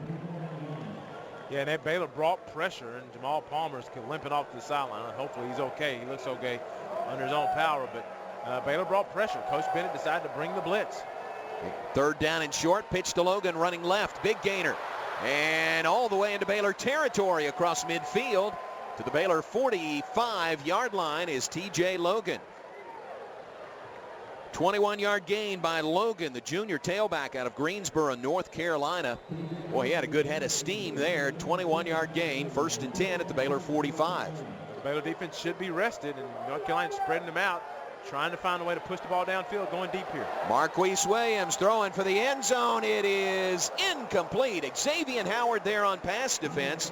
The intended receiver, Mac Hollins, really turned defensive back and made sure that ball wasn't intercepted at the goal line. Xavier's a little shaken up. Let's check in with Ricky. Xavier did a great job of turning around looking for the ball. We've talked about it. The other thing he did, he put his hand behind him just so he could feel the receiver to know where he was. That was a good play. Looks like he's got something in his eye here as he's coming off the field, but that was a great play on the football to save a touchdown. And as we see the replay, that was very nearly the Bears' second interception of this first half. Just bounced off his hands and incomplete. Howard is out to the near sideline. And we'll resume play. 2nd down and 10 from the 45 for North Carolina. That's the Baylor 45 with 1:25 to play in the second quarter. Logan in the backfield. And flags fly as the Tar Heels get the play underway. False start. Offense number 70. 5-yard penalty, still 2nd down. It's only the 3rd penalty by North Carolina. They've been really disciplined. 2 for 5 yards. 2 penalties for 5 yards. That's the 3rd penalty for 10 yards. Now Baylor 6 for 60. But North Carolina has to find a way to get points. 1:24 to go in the half. They do get the ball after half, but Baylor's found a way to run the ball on them. Please reset the game clock to 1:25. And really, there's no cure for a team once they get the running on you. There's almost no cure for it except for adding bodies. And when you add bodies and you got speed on the outside, that's you're playing Russian roulette then. So a very important drive for North Carolina as they close the first half. 2nd down and 15 for the Tar Heels following the penalty from the 50-yard line. Quarterback draw again for Williams. Sidesteps one man. He's into the clear at the 40. At the 30-yard line, he's out of bounds on the far sideline. Big gainer for Marquise Williams. 21 yards on the carry by the North Carolina quarterback. And I'm not sure if they didn't call that play because I mean he's got a couple linemen downfield. Now that looked like a true pass play, but it's almost like Landon Turner, the senior All-American. He was out front blocking a couple yards downfield. So we see the feet of Marquise Williams, and he's an effective runner. 1st down and 10 from the 29 for Williams and the Tar Heels. A lot of time. Pass left sideline. Oh, Switzer has the ball knocked loose. Oh, and they're going to throw a flag late on that play. Ryan Reed delivered the blow on Switzer, who was waiting for the ball at the 2-yard line, would have turned around into the end zone. But Reed delivered the blow that knocked the ball loose. That's not a penalty. I don't think it's going to be. He did not lead with his head. He hit him on the shoulder pads. So the officials are looking at it here. I don't see how that could be targeting. Yeah, that's what they want you to do. I mean, it's a violent hit. You know, I mean, it is a violent hit, but he turned his head. He Personal hit foul. Targeting. Defense number 9. No. Is under further review. You know. They'll replay it. Yeah, they'll replay it. But the one thing about the replay is that the penalty stands. But it's the deal about does he get kicked out? And my Not anymore. The penalty doesn't stand. Oh, it doesn't stand. Did they change it? That changed this year. Okay, yeah. well, they needed to change that because, John, I'll tell you, as we saw the replay, Ryan does a great job, and they're showing it now, of turning his head and hitting him right in the shoulder. He didn't lead with his helmet. No. He didn't go helmet to helmet. He hit him on the shoulder pads. Right. Now his head sort of spun around, but that's just because it was such a hard hit on the right shoulder pad of Ryan Switzer. So they are reviewing this play. They're taking a look at it. With 1:09 to play in the second quarter, it'll either be 1st and goal for North Carolina at the 1 or 2 yard line. Yeah. Or it's going to be back. We're back at the 29, I guess, where it'd be 2nd down and 10. It's a 15-yard penalty. And the one thing about that, it'll be a 15-yard penalty. But the one thing about that is that, you know, Ryan Switzer, he saw the hit coming, and I think that's part of it. So he started trying to protect himself, and Ryan Reed does a great job of closing the gap and then making sure that he turns, gets his head out of the way. And I think because of the fact that the head turned sharply and the helmet came off, I think that really drew the attention of the side judge, who was right there. He's right on the play. Don't you think that gets changed, though, on review? I believe that. I would think that gets changed. I mean, that's my thing. Yeah, it's like, you know. Still looking at it. They're showing the rule. It says targeting of a defensive opponent with forcible contact to head or neck area, which he did not do. Now, did his head jerk around? Yes, but that was just from the force of the play. So after further review, there is no foul for targeting on the previous play. As a result, number 9 is not disqualified from the game. It'll be 2nd and 10 on the 29-yard line. Please adjust the game clock to 1 minute, 11 seconds. And not just because I'm a Baylor, but that's the right call. If he would have targeted, we've seen targeting, and we'll confirm that. But Ryan does the way that you're coached now. Hey, don't hit high in the head and neck area. Make sure you hit in the target area, which is the shoulder pads to the waist, and try to separate him from the ball. So no penalty. It's overturned on review. It's a big call right there. Big review overturn. Ryan Reed will stay in the game. And North Carolina has it 2nd and 10 from the 29-yard line. 1:11 to play in the second quarter. Marquise Williams steps up, now going to run with it. Williams to the 20 to the 19-yard line. He's got a first down on the legs of Marquise Williams. 1:02 showing on the clock before halftime. North Carolina trying to chop into that 28-10 Baylor lead before we get to intermission. Well, if you're a linebacker for Baylor, you just can't bail out of there. You have to stay around. Williams passes to the end zone. It is batted away, incomplete. Davis, the intended receiver, and it's Ryan Reed again who knocks that ball loose. Ryan does a great job. Has great position. He's inside position, and then he yanks late at the ball. The ball was thrown short, like back shoulder to Quinshawn Davis, and he just rips at it late and gets it out of there. But Baylor's linebackers have to make sure they keep eyes on Marquise Williams. If you bail out, he's going to run. And when he gets to run, he's hard to bring down. From the 19-yard line, 53 seconds to play. Handoff to Hood. Runs up the middle. He is spilled at the 16-yard line. Gain of 3 on that play. Second charge timeout, North Carolina. Their second. 30-second timeout. Please adjust the game clock to 50 seconds, 5-0. We've had a lot of adjusting of the game clock here in the first half. They'll add 1 second to it, so 50 seconds to play before halftime. Timeout Tar Heels. They've got 1 remaining. It'll be third down and about 7 coming up from the 16-yard line for North Carolina. North Carolina, John, 8 of 10 today on third down. It's wow. Amazing conversion rate. But still only the 10 points to show for it. Yeah. A touchdown on their first possession, and the field goal, was that on their second possession? I think it was. Second or third possession of the night. And that's it, points-wise, for the Tar Heels. So let's give a lot of credit to this Baylor defense. Field goal came on their third possession of the night, and nothing since then. The 1 turnover, the interception by Baylor's Orion Stewart. Here's the play, 3rd down and 7, 50 seconds to play. From the 16-yard line for North Carolina, Marquise Williams steps back, pressured, gets away from the pressure. Now looking to throw, and he throws it out of bounds at the goal line, and a flag thrown late. With their bodies strewn all over the field, those Baylor defensive linemen who are trying to chase Marquise Williams. Well, 78 looks like it's an area with 78 tackled. They tackled Andrew Billings. Well, Oakman's out there with his helmet off.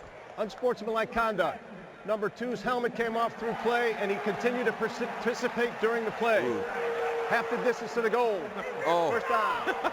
Man. That's a tough penalty right there. That's a tough penalty right there. I mean, but you know, it's aimed at safety. The rule reads, I think it reads, if your helmet comes off, you've just got to take a knee. Yeah, you got to stop. You can't continue in the play. Phil Bennett doesn't like it. Art Briles doesn't like it. But, boy, that's a tough penalty right there. Bears had him stopped. That would have been 4th down and 7. Instead, half the distance to the goal. And I'll tell you what, if my helmet comes off, I'm not just stopping and taking a knee and standing on a football field. I'm going to tell you that. I guess that's what you have to do. And if they hit you, you get a penalty. But that's a dangerous thing to do. Yeah, absolutely. All right, 40 seconds to go in the half now. 1st and goal at the 8 for North Carolina.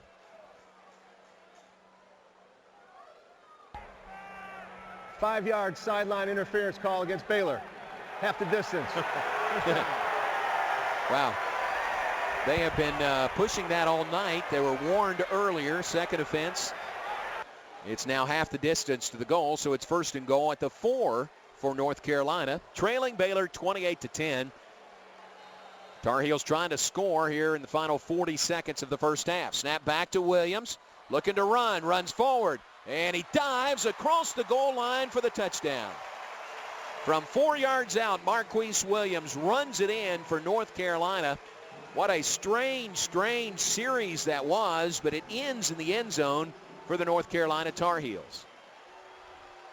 Yeah, that's a big one. That's a big call on Oakman, and I don't fault Oakman at all on that. I mean, I mean, he's just, that's an instinct. I know they coach him, hey, if your helmet comes off to stop, but, you know, he really wasn't involved in play, but he kept pursuing, and that was a 3rd down and 7, and that ball was incomplete, and they picked up that 1st down and converted into points.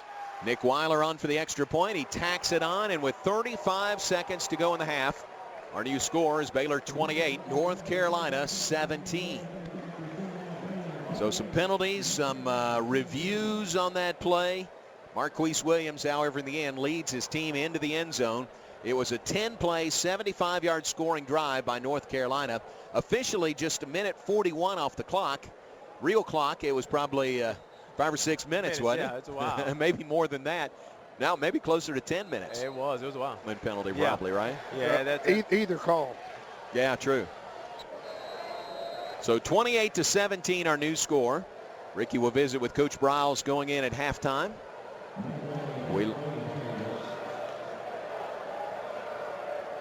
Baylor doesn't have anybody back deep on this play. North Carolina does kick it away, end-over-end kick.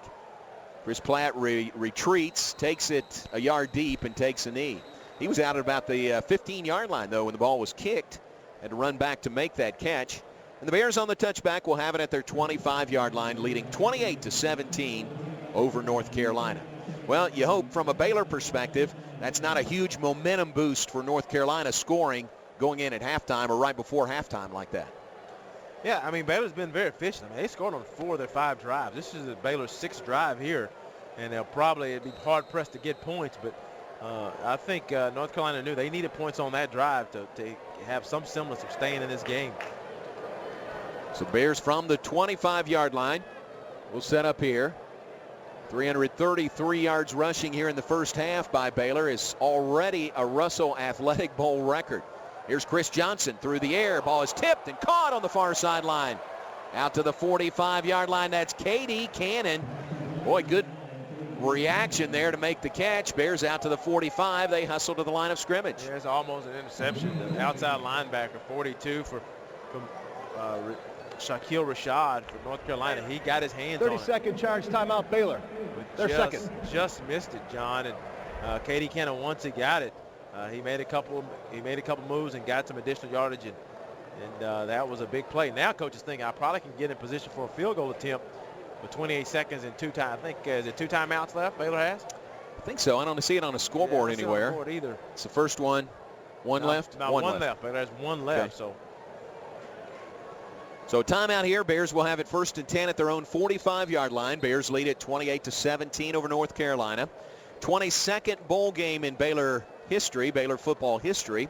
Bears are 10-11 in bowl games over the course of their 100-plus years playing football. They were 0-3 all-time here in the state of Florida, so trying to snap that. From the 45, here we go back to play. Chris Johnson at quarterback. Devin Chafin in the backfield off to the right side of Johnson. Bears traveling right to left. Snap back to him, hand off to Chafin. Chafin's got a hold to the 50, to the 45, to the 40, and down at the 37-yard line. Didn't go out of bounds. Bears will hustle to the line of scrimmage. Well, the clock stops, and now, Coach, I mean, they're almost in field goal range after 2 plays, and this has to be a pass play here because you don't want to get tackled in bounds. From the 36-yard line, 1st and 10. Johnson, sideline to K.D. Cannon. He steps out of bounds at the 26. It's an 11-yard gain on that play. Nice little combination route. 2 receivers to his right. K.D. Cannon runs a little hitch. Platt runs it like a little out and up. And they bail on K.D. and K.D. finds an open spot. And Baylor now with the clock stop can shuffle guys in. They want to save that timeout for when you have to have, if you kick for field goal purposes. So 1st down and 10 at the 26. Timeout, North Carolina. Yeah, Tar Heels kind of back on their heels defensively, so they're going to call their final timeout right here. That helps Baylor for sure. Bears will be looking at 1st down and 10 from the 26-yard line. It's the North Carolina 26. And remember, this possession began at their own 25 with, what, 35 seconds on the clock? Is that right? 39 seconds, something like that, 35 or 39. You're right, John. And but you have one play, K.D. makes a good play, then you have a big running play, and all of a sudden you're on their side of the field, and Baylor already has a field goal attempt in them. So Chris has to know that as a young quarterback. You just have to know that, hey, we're in position for a field goal. We got a timeout. So coach can call anything knowing he has a timeout, but he wants to preserve that timeout. So at 15 seconds, you probably have 2 plays, but you can't run around. You can't get sacked to take you out of field goal position. So I would think Coach Kendall right here would take one shot, either over the middle or maybe even give Chris the option to run this if all of the backers bail as he comes out empty with a 4-by-1 set. All right, here's the play. First down and 10 from the 26 for the Bears. Up 28-17 on North Carolina. 15 seconds to play in the half. Johnson keeps. Johnson is tackled at the 21-yard line. Bears going to hustle, and they're going to use their final timeout right here. 10 seconds on the clock. Timeout, Baylor. Their final timeout. Final timeout of the half for the Bears. Ball spotted at the 20.5-yard line. So it'd be about a 37-yard attempt. Right. And we'll see if that means Chris Callahan or does that mean Spencer Evans for the kick for the Bears with 10 seconds to go in the half. Well, it doesn't look like Ricky is much wind. Ricky is in much wind. It looks like this would be in Callahan's sweet spot. But Ricky, what would you say the wind is? Well, there's a little breeze, and I think it would be in his face, but I don't think it's going to affect the kick much. But, guys, it looks like here to me the offense is on the field. We don't have a kicker out there. You've got to look for something in the end zone or on the sideline here with no timeouts left. Yeah, and this is where Chris right here, Chris has to know that I can't take a sack, and I have to get this ball out of my hand. So they'll come out. He's got a three receiver set to his right. He's got Ishmael that's trying to hide at tight end. And they'll probably try to sneak Ishmael up the seam. Here's the play, 2nd and 5, 10 seconds to go in the half. Johnson in the pocket. He's going for the end zone. He's going for Platt, and he overthrew him out of the back of the end zone. That play was long developing. It took 7 seconds. So the Bears have 3 seconds now. And now it looks like they'll go for the field goal, and it is indeed Chris Callahan, the sophomore, who trots out there for the field goal attempt. Well, he had Ishmael Zamora at a tight end, or Jay Lee at a tight end, to draw the eyes of the safety. And then they had Chris Platt at the tailback position, and he ran a little wheel out of the backfield to the left. And Chris just put a little bit too much on it. Chris would have had at least an opportunity, but 37-yard field goal attempt. Jimmy Landis, the snapper. Edmiston, the hold. The kick by Callahan is plenty long, but it's no good. Boy, I don't see Ricky. Couldn't tell from here where he missed that one. Wide left. End of the first half. Well wide left. Missed it wide left. It was plenty long for Chris Callahan, but the Bears come away without any points, although they drove it into field goal range here at the end of the second quarter. We'll hold on and let Ricky catch Coach Briles after television does so. So stay with us, and we'll hear him as they go in at halftime for the Bears. 300. Check the numbers, but they've already set a Russell Athletic Bowl record of rushing yards in a game in the first half. 358 yards rushing by the Bears. The old record was 325 rushing by Illinois against Virginia in 1999. Thank you, Nick, for that. And so already rushing yardage record for the Bears, who total 424 yards in the first half. Total offense, North Carolina with 200. Bears lead on the scoreboard 28-17. Here's Ricky Thompson with Coach Briles. Coach, a couple questionable calls. Dominated performance there. Got to make the field goal. Got to make the field goal. I mean, put us up 14. Got a chance to come back and get a little momentum. Can't do it. Can't let them drive down and score right before the half when we're up that by 21. And then, that's what we're ending out. So we got to play better here in the second half. Okay, Coach, thanks. Ricky, thanks. Halftime visit with Coach Briles going in at halftime, brought to you by Stiefel Investment Services since 1890. Our apologies for any offensive language that may have gotten on the air going in at halftime. At the intermission, Baylor leads North Carolina 28-17 in the 2015 Russell Athletic Bowl. Stay with us. Back to begin our halftime activities in a moment. 173 yards rushing by Johnny Jefferson. Already the third most, right? Fourth most in this bowl's history. So Johnny Jefferson with a big half, 12 carries, 173 yards, and 2 touchdowns. Devin Chafin with a touchdown. Lynx Hawthorne with a touchdown. So the Bears 28 points in the first half. And even at that, a 28-17 lead. A little bit disappointing that you didn't get that field goal going in at halftime. Yeah, and John, and the big thing, too, it really was, besides that, is that, North Carolina made 39 rushes in the first half. That's a lot of rushes to have to defense. And then there's also a couple throwing in those little toss sweeps, which are just like rushing plays. So Baylor ran 52 plays in the first half. North Carolina themselves, they ran 43. But it just seemed like North Carolina's defense was on the field a long time, even though it's only about 3 more minutes of playing time in the Baylor defense. So it'll be interesting to see how the tone will be set. North Carolina just scored, down 28-17. If they go and score a touchdown, now it's game on. If Baylor finds a way to stop them and they're able to get back on the field with that rushing game, that could really put them on the ropes. But it should be an exciting second half. All right, which begins right now. Spencer Evans to kick it off from right to left. Bears will give the ball to North Carolina to begin the second half. Leading 28-17 are the Bears. Ball comes down at the 2-yard line. Hughes, center of the field. Now to the far side, up the hash and down at the 25-yard line. Very nice open field tackle for Davion Hall. Davion gets his snaps at receiver, but I tell you what, he always makes the most of his opportunities on special teams as well. And right there made a very nice open field tackle. North Carolina will begin their first possession of the third quarter at the 25-yard line. A little bit of jawing going on between the teams at the end of that kickoff return. Special teamers finally come off to the near side, and here go the Tar Heels to the line of scrimmage, their own 25. Snap back to Marquise Williams in the shotgun. Pass far side is caught. Looked like it skipped in, but he's going to run it for a touchdown. 75-yard touchdown on the first play of the third quarter. A pass to Mac Hollins. Man, from here it looked like it skipped into him, but apparently not. So one play, 75 yards, a touchdown for North Carolina. Yeah, I think Xavier just lost the ball. I mean, they had 2 receivers. The ruling on the field was the runner stepped out of bounds at the 41-yard line. First and 10 at the 41-yard line. Oh, wow. Because he stepped out of bounds. Yeah, that was a big mistake by his part. But, I mean, Xavier lost him because there was 2 receivers pretty close that both ran little hitch routes. And Xavier thought the ball was going to the inside receiver. And it was really close. They'll review this, but and it's really close. Yeah, too. he lost the receiver on the outside, number 13, Mac Hollins, and he looks like he's sprinting for an apparent touchdown. But it looks like it's just out. Wow, just stepped out of bounds. And on the review, that's going to be the call. So North Carolina from their own 41 wipe out that 75-yard touchdown.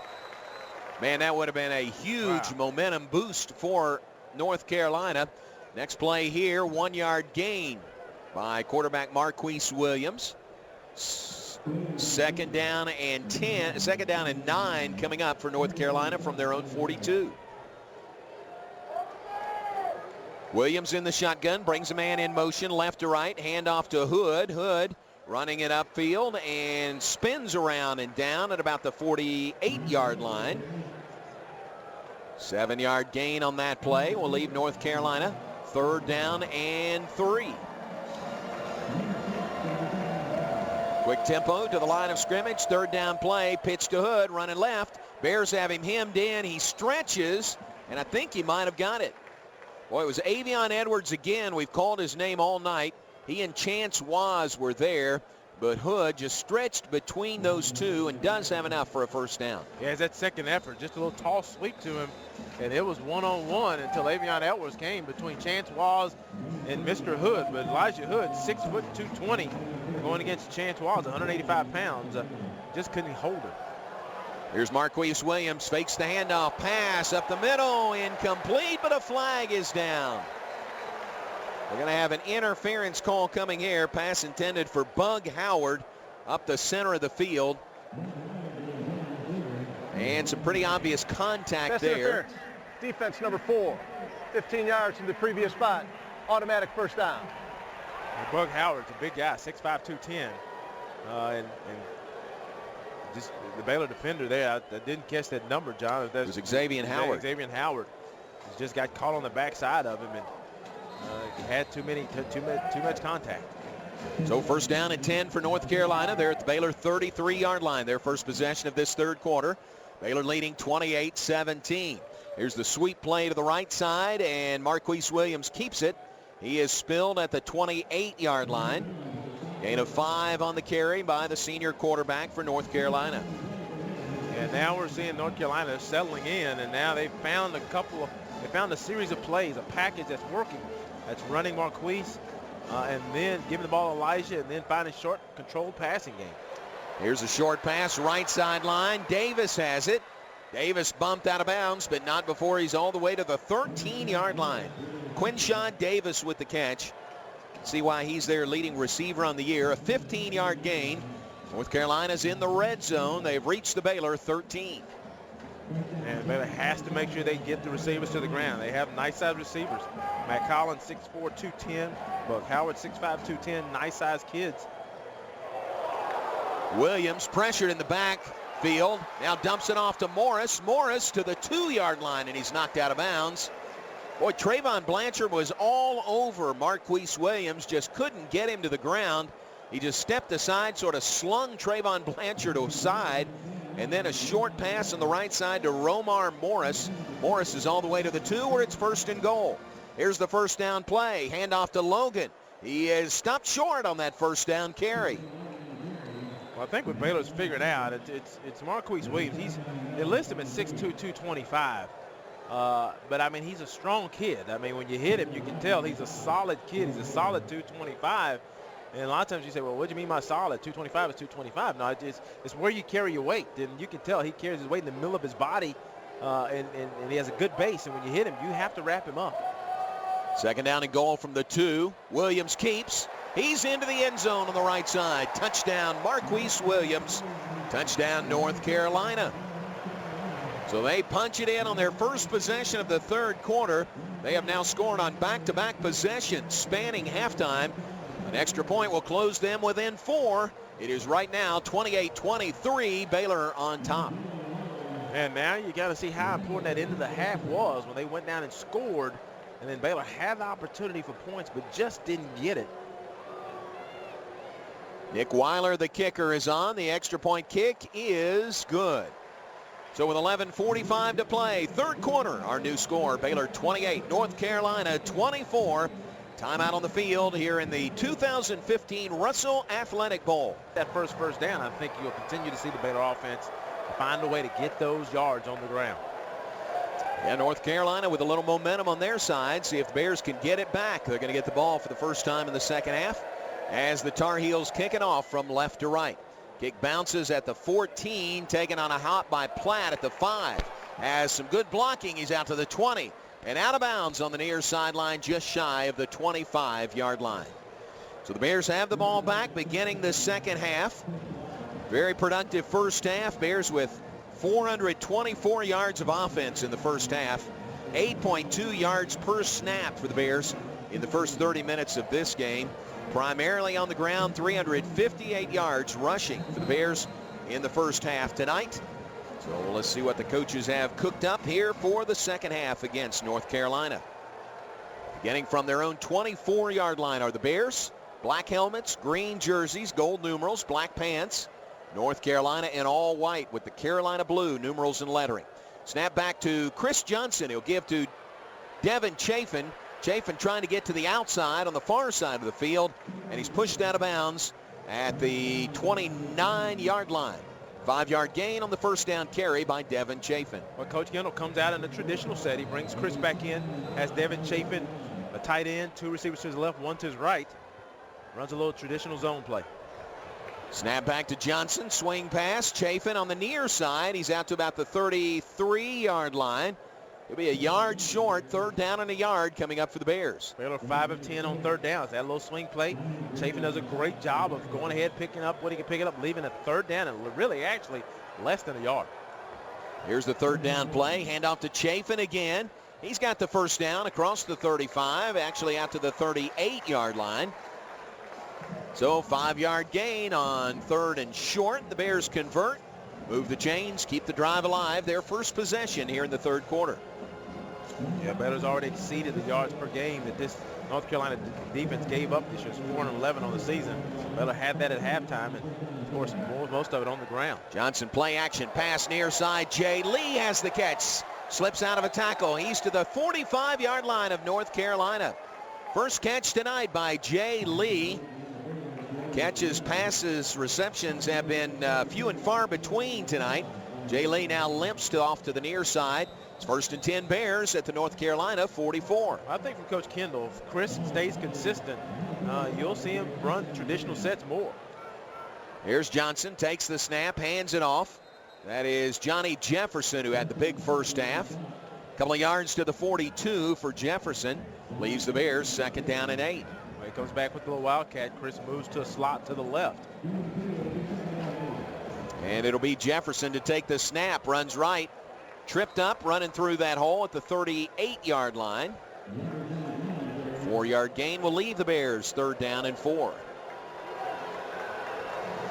Now Coach puts Chris back in, and Chris has been a little bit more accurate on his short throws, being a little bit staying in the pocket, surveying the field. That gives that passing threat the ability to help convert 3rd down. Snap back to Johnson, looking to run it for himself. Is that not a horse collar?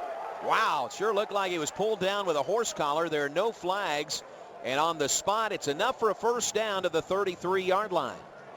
That's really close to being a horse collar, pulling down by the back of that jersey. Quick tempo for the Bears. Johnson takes the snap, hands to Terrance Williams. Tough running. He's to the 27-yard line.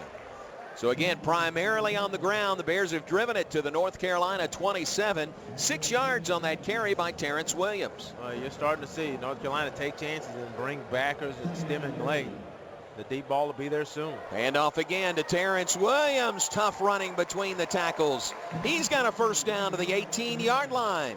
Terrance Williams, the redshirt freshman from Ennis. And John, they just don't have an answer. North Carolina, they got energy. They've had rest. But they just don't have an answer for the offensive line that Baylor's throwing at them with the plethora of running backs.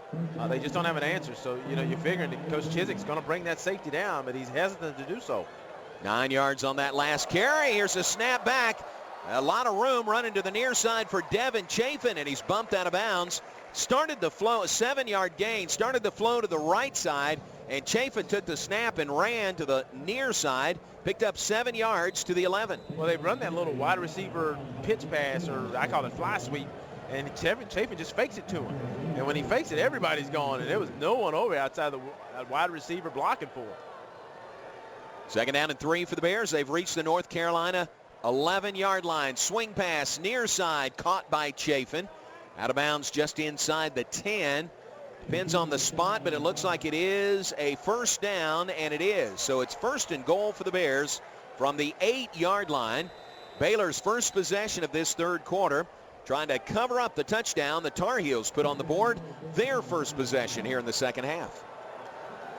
1st and goal from the 8. Johnson steps up, and it's intercepted at the goal line. Trying to hit Jordan Furbacher, and it's intercepted at the goal line. And that's the backside safety, John, Dominique Green. He's a free safety in from Sam Smiley. He's the backside. They ran a little zone read look, and Chris didn't see him. And he came from Chris's right when Chris is throwing to his left and just picks that pass off. First turnover of the afternoon. First turnover tonight by the Bears. Dominique Green with his 2nd interception of the year.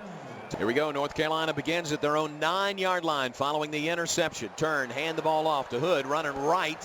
He is slowed up and stumbles out of bounds, but out to the 18-yard line. So pretty good 9-yard gain on 1st down by Elijah Hood, the sophomore from Charlotte, North Carolina. I'll tell you, still, North Carolina, it seems like they're just going up 260 yards of total offense.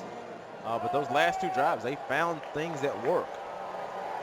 2nd down and 1. Man in motion to the far side. Swing pass that way. It is caught. That is Prohl with the catch. And a flag is down at the end of the play as Prohl is brought down out of bounds right at the 1st down marker. Got a Baylor player that is slow to get up and will wait on the flag as well. They're going to call it on 13, which is Mac Hollins. Going against, I think that was Chance Waz. Chance Waz, right. And he was the player that was slow to get up. So the officials are talking about it. It's a Big Ten crew working this Russell Athletic Bowl. Personal foul, targeting, offense number 13. Wow. That ruling is under further review. That could be a big call. Yeah, he's Mac Hollins, 6'4", 210. Is a receiver that stepped out of bounds there. on the prior drive, which would have resulted in a one-play 75-yard touchdown instead of a 9-play 75-yard touchdown drive. And I'm assuming he took a hit high against Chance Walls as Chance Walls was trying to come from his safety position to make a play on Mr. Prohl, Austin Prohl. And we see it here. And, oh, it's going to be close. That's going to be close, John. His break tendency so much because that gives you time to sit back and look and have statistics on, okay, we're running this play quite a bit. And John, look, here comes the call. After further review, the ruling on the field of targeting stands. Wow. As a result, number 13 is disqualified. Penalty will be half the distance to the goal. Second down. Well, there must have been something there, John, I didn't really see. And we didn't have the greatest angle, but Chance was coming and looked like he hit him on his shoulder. You know, it was on the side, but it looks like he's on the shoulder. But evidently, he did get above the shoulder. I wish they would show it again, but I mean, that's going to stand, and that's big because they lose one of their top receivers. He was having a good game. 28 catches coming into the year, 711 yards, 25.4 yards per catch, and 8 touchdowns. 2 catches for 34 on the night by Hollins, but he is finished with the targeting call, and he'll have to be escorted off to their locker room. So that's the call, and now North Carolina looking at 2nd and 10 from the 9-yard line. 2nd and 10 from there. Number 13 has been disqualified. Okay. I want to make sure he gets out of here, I guess. He said. I thought I saw him running off. Yeah, he's gone. He's in the tunnel when he re-announced it. Okay. Don't need to pile on the guy there. Exactly. Here's the play. 2nd down and 10 from the 9 for the Bears, or for North Carolina. Marquise Williams gives the ball to Hood. He is stacked up. Bears finally, he's a load to tackle. They finally tackle him at the 12-yard line. So a 3-yard gain on the play by Elijah Hood of North Carolina. And it's 3rd down and 7 for the Tar Heels. The Bears could stop him here, force a punt, maybe get some good field position out of him. 9 of 11 on the afternoon. They've been very efficient because Marquise Williams has found a way to keep plays alive. And even if you don't have the fastest receivers, if you keep plays alive, that gives them time to get separation. From the 12, here's the play. 3rd down, pressure on Williams. He's sacked back at the 6-yard line. Taylor Young in to get the sack of cornerback Marquise Williams and bring up 4th down for the Tar Heels. Well, Taylor Young does a great job of beating his man inside. Really didn't bring a lot of pressure. I mean, you know, Taylor Young, he comes off the edge, that 4th rusher. He beats his man inside, and at that time, Marquise Williams couldn't get loose. And now they're going to be forced to punt. So that block by Mac Hollins comes up to haunt them quite a bit. Baylor should get great field position. Here's Joe Mangili, the punter. Kicks it out of his own end zone. Fair catch called for and taken by Lynx Hawthorne on the plus side of the field. And now some pushing and shoving at the end of the play. There are flags thrown all over the field. Coaches on both sides trying to keep players back in their bench area. Now it's getting a little chippy out there. Bears do have the ball back, but we'll wait on the flag to see exactly where. After the play was over, personal foul, unnecessary roughness. Receiving team, number 13. 15 yards from the spot of the foul. 1st down, Baylor. Timeout. So back them up 15 yards. Bears do have the ball, but instead of at the North Carolina 47, they've got it at their own 39. Timeout on the field. We'll step aside. 6:28 to play, 3rd quarter. It's Baylor 28, North Carolina 24 here on the Baylor IMG Sports Network. Big night going for Johnny Jefferson. Long way to go, but he's got 14 carries, 179 yards, and 2 touchdowns. His coaches. So that's what they've been, pouring into these guys' minds the last few weeks. Bears have the ball beginning at their own 39-yard line. It's Johnson at quarterback. Pass near side caught by Jay Lee. As a blocker, Feuerbacher in front of him. And Lee is pushed out of bounds after a 15-yard gain to the 40. See where they spot it, the 46 of North Carolina. They picked up all the yards, I guess, on the one play. Got it back pretty quickly, but nice, easy throw for Chris. Jay Lee in the slot to the right. Gus Penning outside of him. Johnson will hand the ball off. That is Terrance Williams. Williams stood up. Forward progress stopped at about the 43-yard line. So a 4-yard gain on that carry by Terrance Williams. 6 minutes and counting, 3rd quarter. Bears 28, Tar Heels 24. Bears led 28-17 at halftime. I'm sorry, not pinning, but that was Furbacher who was outside of Jay Lee. Moved him out to a wide receiver spot to take the corner off of him. Jay Lee, nice little 5-yard hitch on that prior route. Johnson remains in there at quarterback, takes the snap from Kyle Fuller. He's going to run it himself. Man, he runs right into a big defensive lineman and stopped right there. That is big Tyler Powell, sophomore from Midlothian, Virginia. And he was just stopped in his tracks there at the 41-yard line. So here's a big third down play for the Bears. 3rd down and 5 from the North Carolina 41. Yeah, now what Chris has to do, if it's 3rd down and 5, you don't have to force anything because coach is going to give you a chance to go for it if you don't make it and you don't lose yardage. Johnson looking to throw. He's pressured. Sidesteps a defender. Pass down the sideline, and there's a flag. That's going to be pass interference. Trying to hit K.D. Cannon. And he was jousting downfield with Des Lawrence, the junior from Charlotte. Pass interference. Defense number 2. 15 yards from the previous spot. Automatic first down. That's Lawrence, guilty of the foul. Baylor fans love it. North Carolina fans thought it should have been offensive pass interference. Now, Des Lawrence just got himself, he got beat off the line of scrimmage. He was up pressed. That was one of the few times that North Carolina just went man, and K.D. Cannon actually got by him pretty quickly. And then once the ball was underthrown, because Chris Johnson had to avoid the rush, and he held the ball. He threw it short. I mean, Des Lawrence never got his head around, and he collided with K.D. Cannon as K.D. tried to come back. And K.D.'s asking him, come on up here, play some man. Get that safety out of there, but I don't think Chizik is going to allow that. He's talking a little bit out there, isn't he? First down for the Bears on the penalty. 1st and 10 now at the 26 of North Carolina. Snap back to Johnson. Hands the ball to Chafin, running right.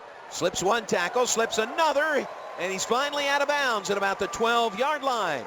Devin Chafin to the outside, does most of his damage between the tackles, and here's a flag at the end of the play. This one might be against Baylor. Chafin had run the ball to the 12-yard line and out of bounds there, and then a flag came in late. Yeah, Katie said after the play was over. Unsportsmanlike conduct.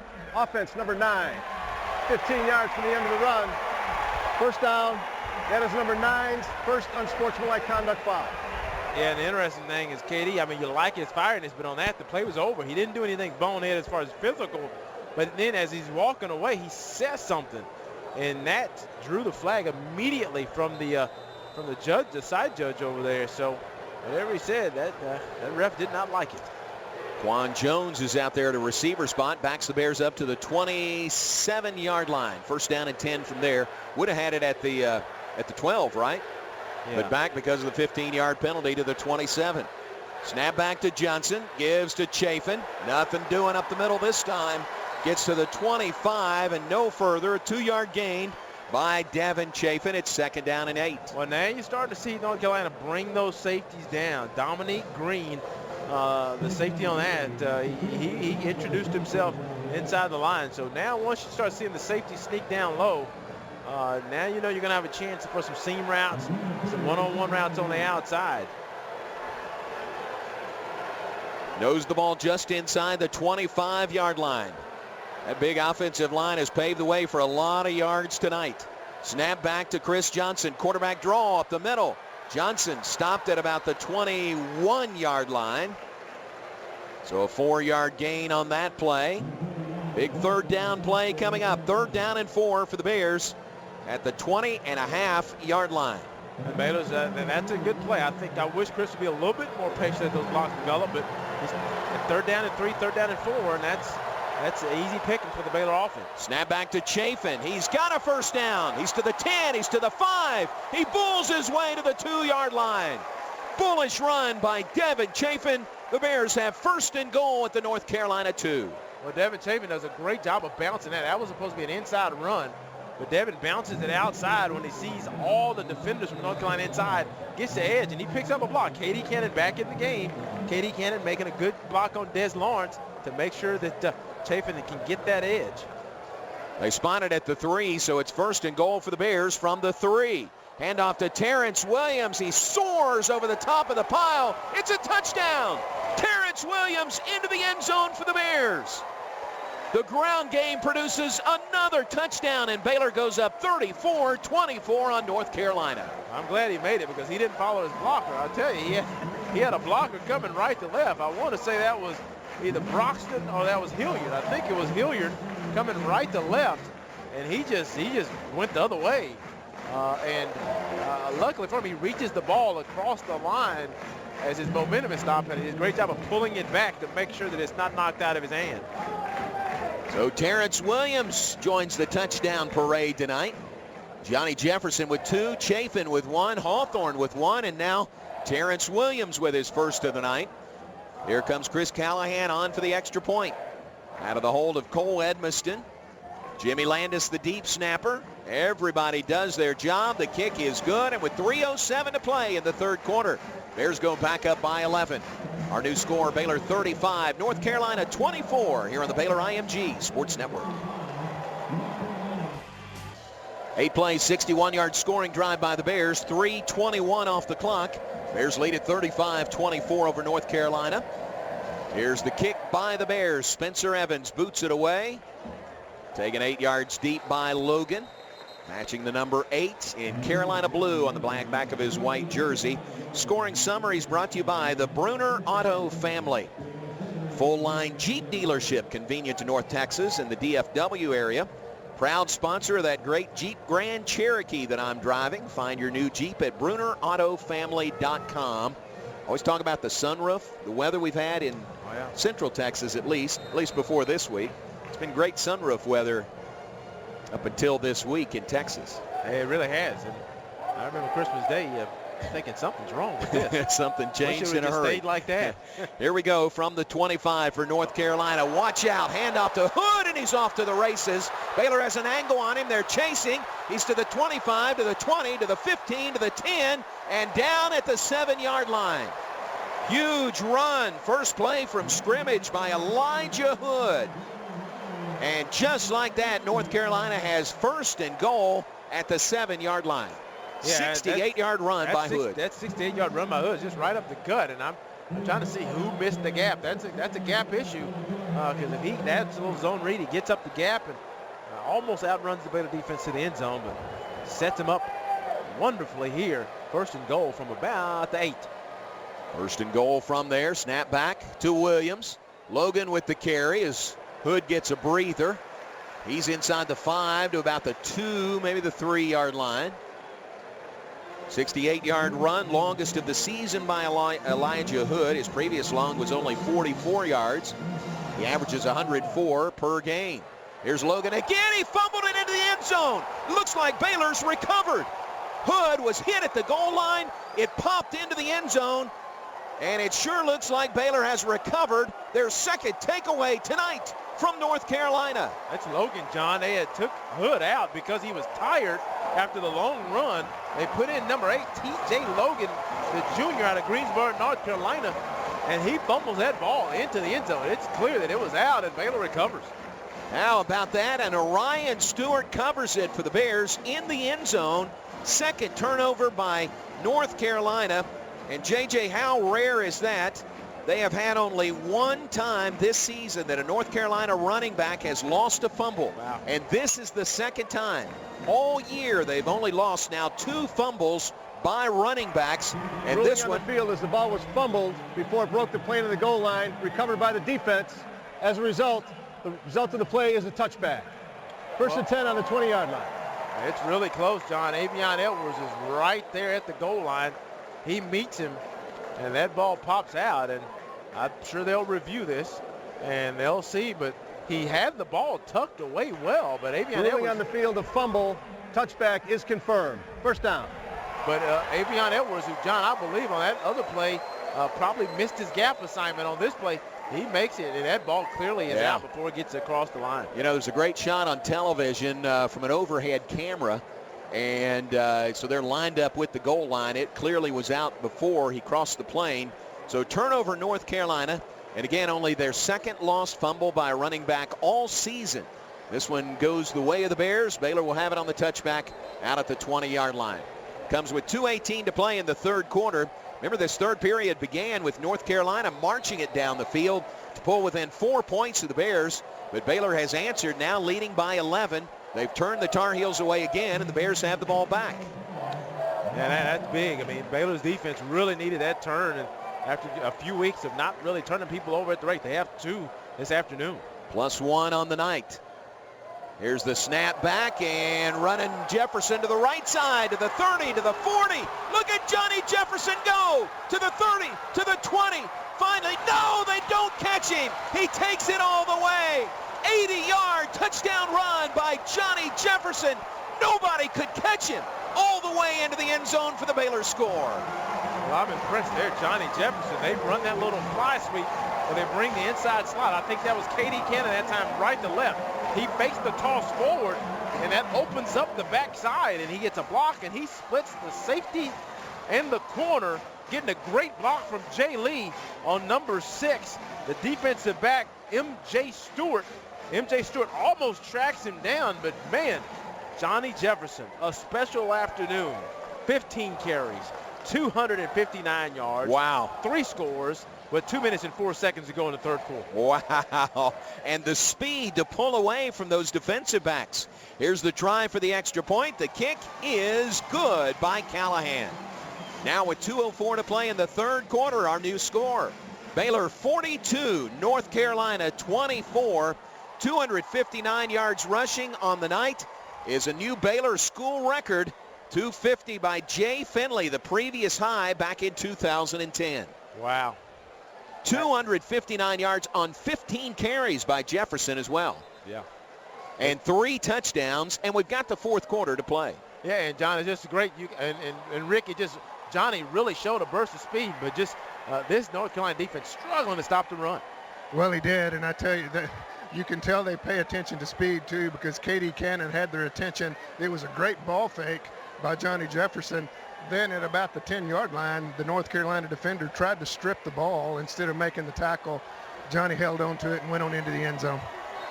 Yeah, good point, Rick. That was M.J. Stewart, the cornerback. And instead of diving at his legs or trying to, knock him out of bounds, he was going for the strip.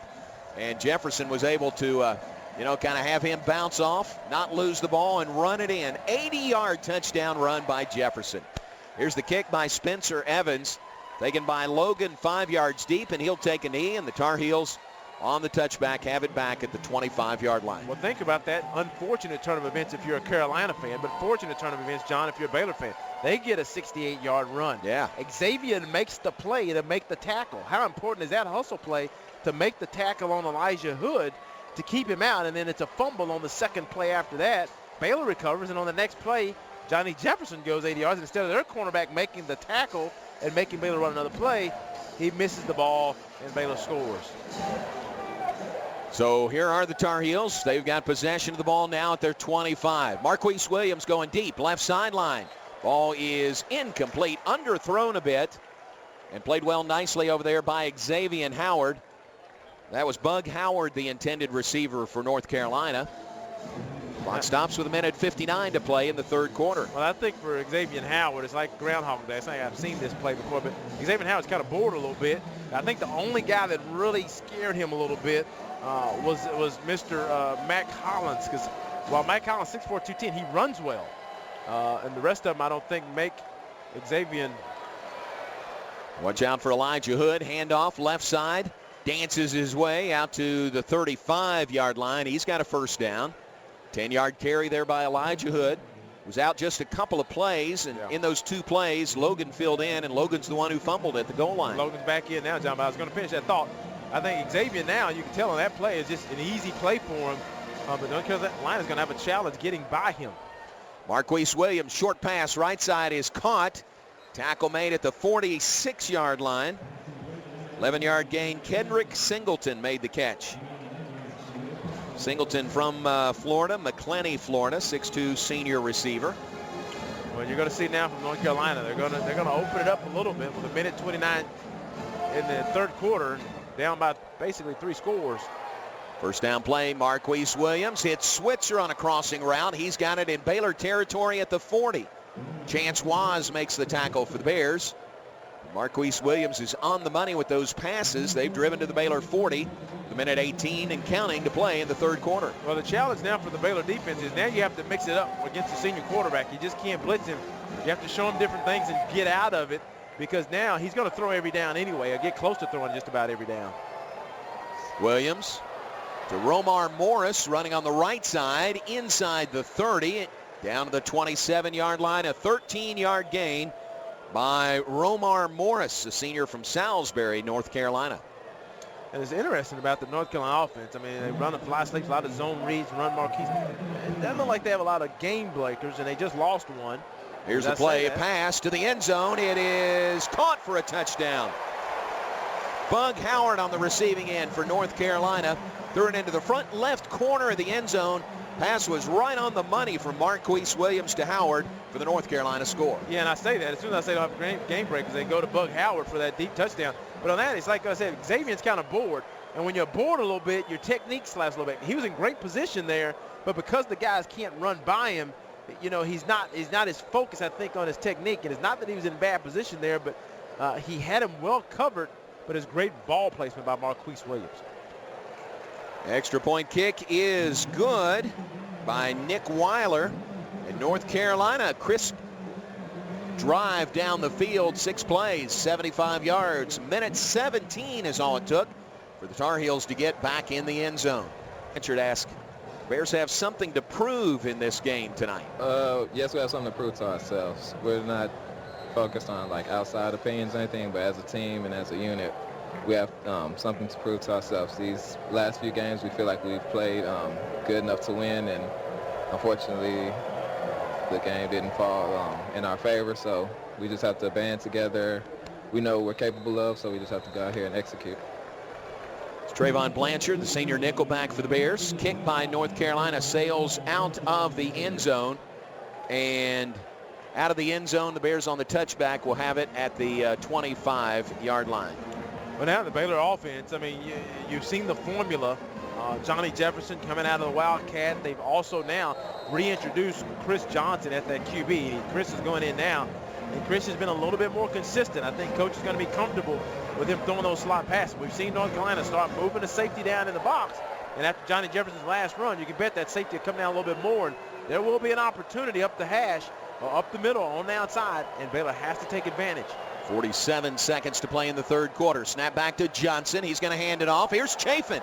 Chafin to the 30. Spun around and down at the 32-yard line. That's a 7-yard gain there, JJ. That is 542 yards rushing for the Bears as we near the end of the third quarter. That's a new school record for rushing yards in a game.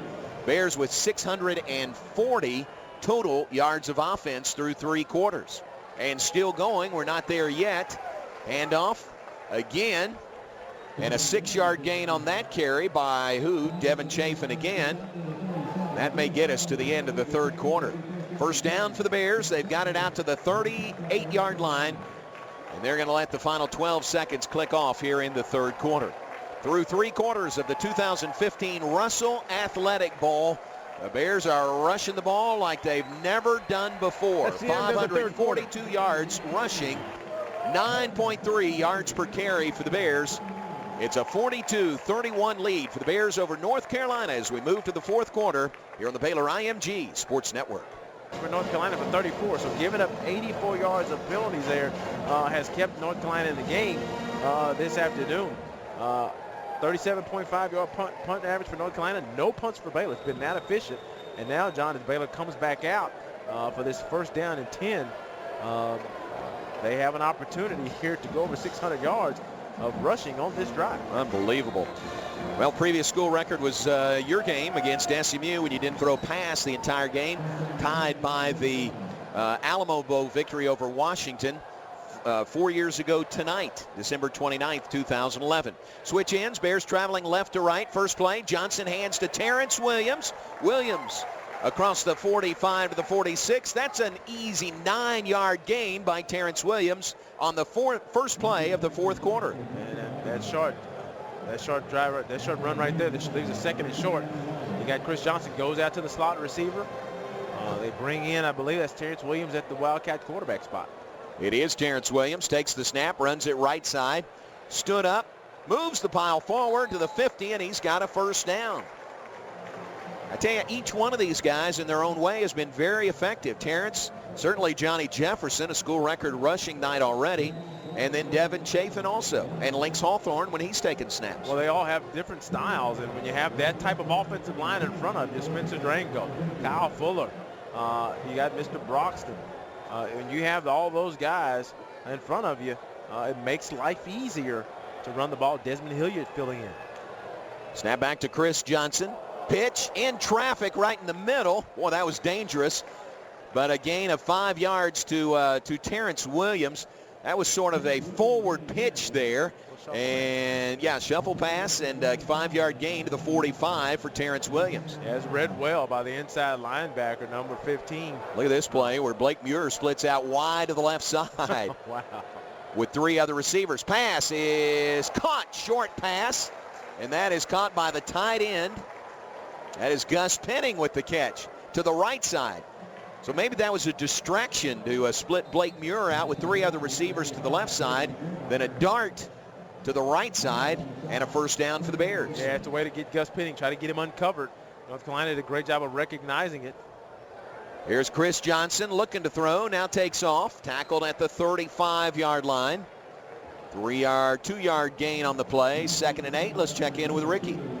He was trying to get that ball to Terrance Williams out of the backfield. He was covered up by the linebacker, so he ran. That was a good decision not to throw that football. It's good. Chris Johnson just, smarter and smarter every play. Remember, he hadn't had that many snaps really at quarterback for the Bears. He really hadn't, John, and that's the thing. And he's learning on the fly during this season, which makes it tough, but just protect the ball, as I know the thing Coach Kendall Bryce has preached to him. 2nd down and 8 from the 35. Handoff to Chafin. Cuts upfield. He's to the 30. 4-yard gain by Chafin. Unbelievable rushing yardage by the Bears in this game tonight. Record-setting numbers. Yeah, it's been an amazing afternoon, and Baylor's winning the time of possession. Handoff to Chafin. He runs it up the middle. He is close to the first down marker. May depend on the spot. Needed to reach the 27, and he did. That's a first down for the Bears. So move the chains. Another first down on the ground. And the Bears have reached the North Carolina 27. Yeah, 9 of 14, John. I mean, on 3rd down, and 25 minutes, going on 25 minutes of possession time compared to North Carolina's 20. Baylor's just found a way to mix up this offense. And even though there's only 16 passes, well, there have been 18 passes now in the afternoon, they found a way to keep North Carolina off balance. Here's Johnny Jefferson in the Wildcat. He'll take the snap. Waits for his blockers. Runs it off the left side. Gets to about the 20-yard line, just outside the 20. Nice, easy 7-yard carry. It's going to hurt his average, J.J. Before that carry, 17.3 yards per carry on the night for Johnny Jefferson. Yeah, Johnny's just patient on that. Durango came around and actually went through the hole. Really didn't have anybody to block. North Carolina had wants no part of having to deal with the offensive lineman, then having to get off the block and make the tackle. They're worn out. Jefferson again in the Wildcat. 2nd down and 3. Runs it off the left side again. Looks like he's got a first down to about the 16-yard line. So the Bears content to keep moving the chains, keep it on the ground, throw a few passes in to keep them honest. And they are driving again, trying to increase their lead, which right now is 42-31 over the Tar Heels. Well, John, that's the 66 running play. Wow. And when you've defended 66 rushing plays, I don't care what anybody says. That's a long afternoon, and you look up at the clock and you got 11 minutes to go. You're trying to find some oxygen on a nice. It's not hot, but it's kind of just a regular muggy Orlando afternoon, and you're having to deal with these big linemen. Lynx Hawthorne steps in, takes the snap, fakes the handoff. Hawthorne keeps to the 10, to the 5, and he tries to back his way in, but he's down at the 1-yard line. Lynx Hawthorne, again, a change-up to those bruising backs who are taking the snap in the Wildcat. He more is a darter, and he darted outside and nearly darted into the end zone. And I think that's part of what I say, changing up, keeping them off balance, because if you put different guys back there, it's a different look. And then all of a sudden they'll throw it every once in a while. That makes a big difference. Terrance Williams in the Wildcat from the 1. Hit at the goal line and pushes forward and in. He's in, standing up. Terrance Williams, the touchdown for the Bears. Baylor goes up 48-31 on North Carolina.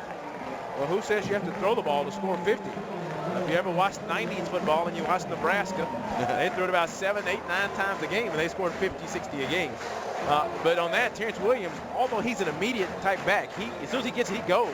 He doesn't read anything. He's hard to bring down. Terrance Williams, a nice-sized kid at 6'2", 215. Just a tough get to bring him down to the ground. Here's the Bears try for extra point. Good snap, good hold. Chris Callahan puts it on the board. With 10:24 to play in the fourth quarter, Bears increase their lead on North Carolina. It's now Baylor 49, North Carolina 31. We'll be right back on the Baylor IMG Sports Network. I think he thinks, and we agree, have helped him tonight, not overlooking an opponent, number one, and not letting up, even though you have a big lead. So good point, Matt. And the Bears will try to take that to heart, leading 49-31. Kick is away by Evans, taken 5 yards deep. And Hughes will take a knee after he bluffs running it out. And North Carolina has the ball back, but they're down by 18 to the Bears with 10:24 to play here in the fourth quarter. And John, so far, Baylor has 4 stops. We need one more. 4 stops, had 2 turnovers, had an interception, 2 interceptions, and a fumble recovered. Made a punt twice. So far, it's 4 stops on the afternoon, and 5 is the magic number. You get the 5th stop, that probably gets this game close to being done for you. Here are the Tar Heels beginning at their own 25-yard line. 10:24 to play, fourth quarter. Baylor leads at 49-31. Marquise Williams hit as he throws. Pass deflected away off the hands of Davis. Nearly caught by a Baylor player on the ricochet. Taylor Young was close to it.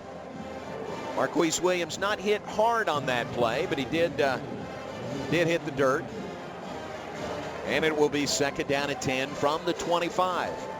Well, he's looking out to his right, trying to go to a slant to Quinshot Davis, and Baylor has a lot of traffic over there. Just didn't look like a clean play, so I think he did the safe thing and throw it low to keep the ball safe, and still almost was picked off the ricochet.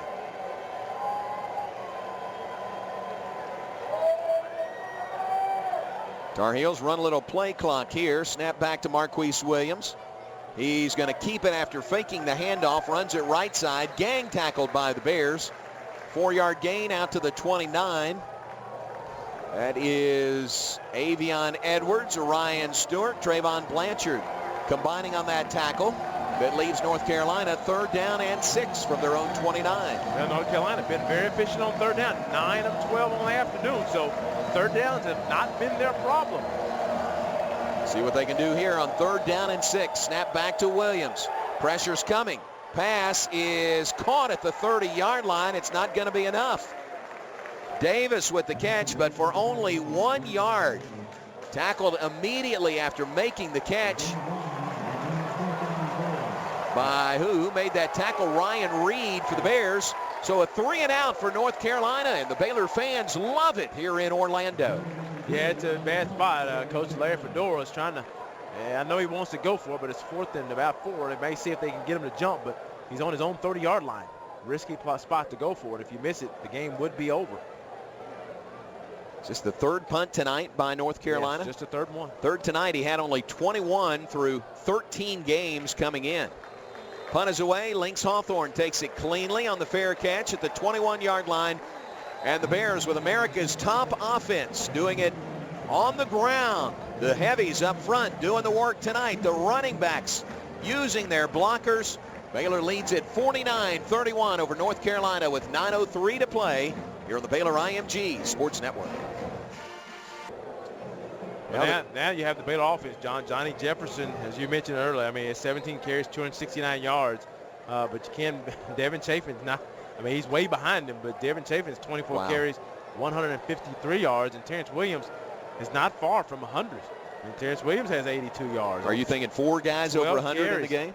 It could happen. Well, I think you should get 3. If Terrance gets some more time, he only needs 18 yards. Lynx is quite a bit of ways away from it, but you know, a productive day, man. Turning this game over to that veteran offensive line, and those running backs. Can't sell short that offensive line. They have paved the way to a record set. Here come the Bears from their 21. Chris Johnson will hand it off. More room right up the middle, and it's Johnny Jefferson again. How about 11 yards on the first down carry by Johnny Jefferson? He's going to need an IV after the game. I mean, but he got through the line, and he probably didn't get touched until he got about 5 yards in line. And Johnny seems to always fall forward. He has a nice little hop. But, the great thing about having depth and competition, coaches develop the program to the point to where, a guy like Shock, highly productive junior, will be a senior next year. I mean, he's going to have to really compete against this stable of backs to make sure he continues to get time. So competition at every level. From the 32, Johnson will hand it off again. Johnny Jefferson, we're just told now, or Baylor has set the record for most net rushing yards in any bowl ever. 608 and counting Wow. for the Bears. We've still got 8 minutes and 10 seconds to go in this one. The previous record was, you mentioned it earlier, Nebraska against Florida in the Fiesta Bowl in 96, 524 yards, the previous record. Baylor's got 608 and counting here with a pretty good amount of time, just under 8 minutes to play. I guess that doesn't surprise me. If you think back to the Nebraska days, they weren't in a hurry. Baylor still, we're not in a hurry today, but, we're running more plays at a little bit quicker pace than Nebraska did. And you have a veteran offensive line. Here's Johnny Jefferson, gets the carry again. He's across the 40, near the first down marker, maybe just short. 4-yard gain will leave the Bears 3rd and a yard from the 41, their own 41. Bears content to run some clock now here in the 4th quarter. Well, and Coach Kendall's going to have to talk to his receiving recruits, his wide receiver recruits, say, hey, look here.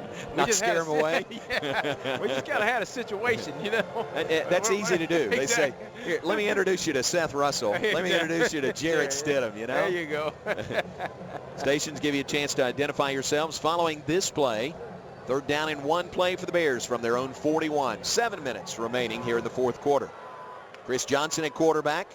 He'll give to Devin Chafin. Pops to the outside. And tumbled down at the 42. Looks like a first down. Let's pause 10 seconds for station identification here on the Baylor IMG Sports Network. This is a presentation of IMG. IMG. America's home for college sports.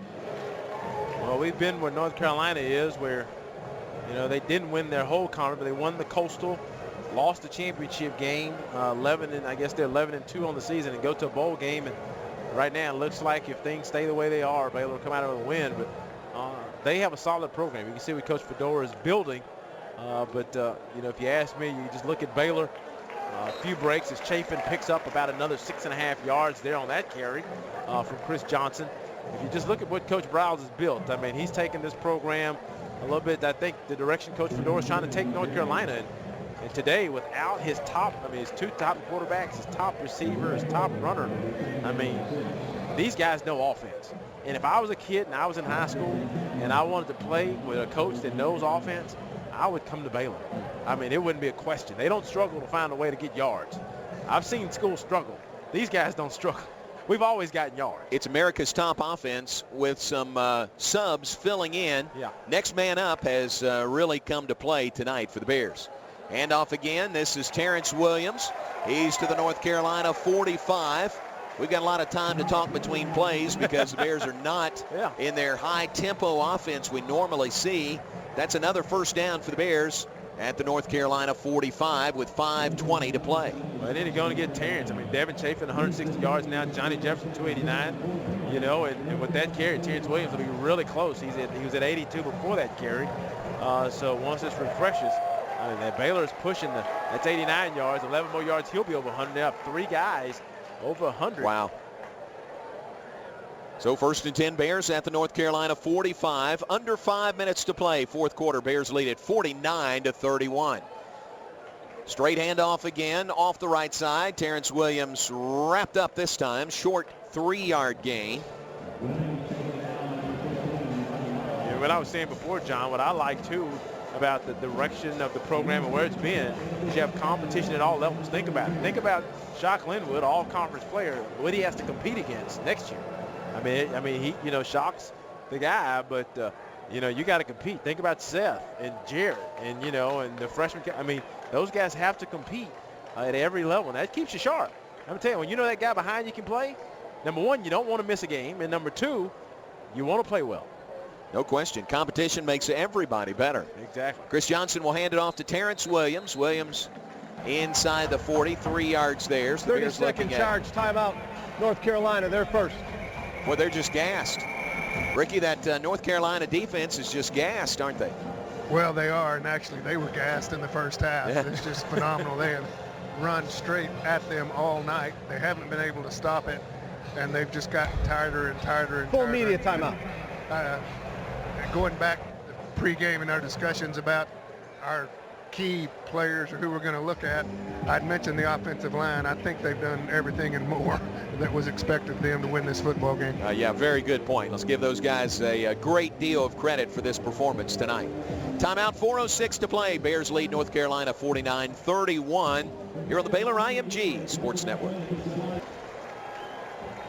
Here we go back to play following the called North Carolina timeout. They're sitting at 748 yards of offense tonight. 637 on the ground, 111 through the air. That's 8 yards per play tonight overall. 8.4 yards per rush. Third down play, 3rd down and 3 for the Bears. And it looks like North Carolina has stopped the Bears short of the first down markers. 3rd down and 3. Carry by Terrance Williams. He didn't get to the 35-yard line, which is where he needed for a first down. So it's 4th down for the Bears. What do you do here? You're not going to punt. You're not going to kick a field goal. I guess you just run it again. Yeah, you're going to try to get the first down, because if you get the first down, the game, for all intents and purposes, is over. So it looks like Coach will run the clock down. It's at 12 and counting. May call a timeout here. Looks like what they will do is call a timeout, decide if they want to punt it away, which I doubt he'll do. He's at the 37-yard line, or what play they want to run. Tough call on that spot on the field. Their first time out of the half. In a year, 4 different times, including this season. And a lot of folks thought North Carolina might roll through Baylor in this game tonight. But, man, credit to our coaching staff for coming up with this game plan tonight. Credit to the offensive line for paving the way, the running backs for doing their job. And that next man up mentality has proven to be the winning formula for the Bears tonight against North Carolina. Yeah, and John, and really, I mean, North Carolina just hadn't had an answer. I mean, you could talk about a lot of different things, but the answer up front was the issue. Here's the play, 4th down play for the Bears. Devin Chafin with the carry. It's 4th down and 3, and he did not get it. He stopped short of the 35-yard line. So again, Baylor in a quandary there. What do you do? 4th down and 3, up big, 49-31. They try to run for it. They didn't get it. So the ball goes over on downs to North Carolina at their own 36 with now 3 minutes, 17 seconds remaining. Let's see Coach rolls. He gets Terrell Burt, a senior, been very valuable, a key member to the Big 12 championship team the last couple of years. He gets out there at safety. I think it's Talon Sales, I believe, out there. Here's Marquise Williams, still firing, fires it off to the right side. It is caught by Quinshawn Davis. Davis has been his main target in the game tonight. This one for 19 yards to the Baylor 45. North Carolina hustles to the line of scrimmage, 3:11 to play. They'll keep firing. Marquise Williams pressured, chased by Oakman. Pass to the right side, looks like it's caught. It is by Elijah Hood. Sliding down to the ground, he makes the catch at the 42. Gain of only 3 yards there. Interesting thing, Baylor's only punted once today. Turned it over on downs on the first drive. Wow, that's right. And that last drive. And 1 punt tonight. Here's Marquise Williams, takes off with a run. Zigzags past a Baylor defender. Now looking for the sideline here on the near side. Pulled down as he gets to the sideline by Terrell Burt, but a 12-yard gain to the 30 on the legs of Marquise Williams. And he's a pretty swift guy. I mean, he's not a small kid, but once he gets going, man, you can tell he can pick him up and put him down pretty quickly. First down at 10 for North Carolina at the Baylor 30. Here's Williams passing left side. It is caught. He slowed up, waited for the ball to arrive, and he made the catch. Damian Washington with the catch at the 13-yard line. So here's North Carolina knocking on the door. It's closer to the 12. I'm sorry, it's the 7-yard line, so it's inside the 10. It's first and goal from the 7. Marquise Williams to the end zone. It is caught for a touchdown. Singleton with the catch. Kendrick Singleton, his second touchdown catch of the season. North Carolina marches crisply down the field after the Bears fail to convert on 4th down and 3. They punch it in. It's 49-37. Baylor on top with 2:20 remaining. Well, you got onside kick coming, and we've seen this team. If you saw the ACC championship game, they made a run at Clemson and got it to the point to where they recovered an onside kick. If that extra point is good, they closed the gap to 49-38. John, they got it to 45-37 or something like that, and actually recovered the onside kick. But there was an offsides call where, if you look at the replay and the ESPN, you're like, where was the onside? Right, Offsides exactly. Call? Yeah. Very questionable offsides call there. Well, that drive by North Carolina, 5 plays, 64 yards, only 57 seconds off the clock. So just what they wanted. It's now 49-38. Bears lead by 11, but there's only 2 minutes, 20 seconds on the clock. North Carolina's not been able to stop Baylor much this evening. Bears will have the ball back following the North Carolina kickoff. And as JJ said, we expect to see an onside kick. Well, you have to get this onside kick, because if you don't, they've shown they can go down quickly. Let's put it that way. So you have to get the onside kick. And if I recall correctly, they lined up last time with the 2 kicker look. I think I saw part of that Clemson game, and they're doing that right now. So yeah, you have to really balance your guys out based on what they have. They have 4 to the right of the kicker and another 5 to the left of the kicker, and you have 2 kickers in the middle. The sets are outside the hashes, so you have to split your guys quite evenly. And I think Baylor's a little bit off balance here. We should have more guys on this side. Yeah. And you got to keep somebody in the middle just to make sure the kickers don't squib it. The quick kickers don't squib it and they go get it. And you got to keep somebody back to make sure that if they pooch kick it, they don't outrun you to it. That's Johnny Jefferson, the guy back, and he's standing at the 30. Links Hawthorne right in the center of the field. There are 2 kickers out there, as JJ described. Here we go. Kicker bounces it. It is over the head and batted out of bounds. Xavier Howard was in, or is it Jay Lee? It's number 4 is there, and it bounced over his head, but he had the presence of mind to sort of bat the ball out of bounds before North Carolina could get to it. It's Jay Lee. It's a smart play there. So it's going to be Baylor's ball as they Tarheels failed to recover the onside kick, and the clock was batted backwards out of bounds by the receiving team. The ball be put in play, 1st and 10 from that spot.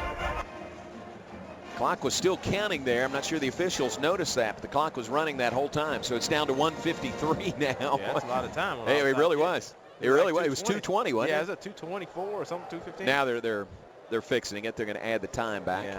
Well, the issue with the onside kick was Baylor didn't count right, because they had 5 to the left, the kicker's left, and 4 to the kicker's right, 2 in the middle. Baylor had only put 4 to the kicker's left. Numbers. And they were trying to call the guy over, but the guy they called stayed in the middle. So they actually had numbers. So it was a very heads-up play by Jay Lee to just try to get that ball out of bounds. Bears have it at their own 43-yard line. Links Hawthorne will take the snap.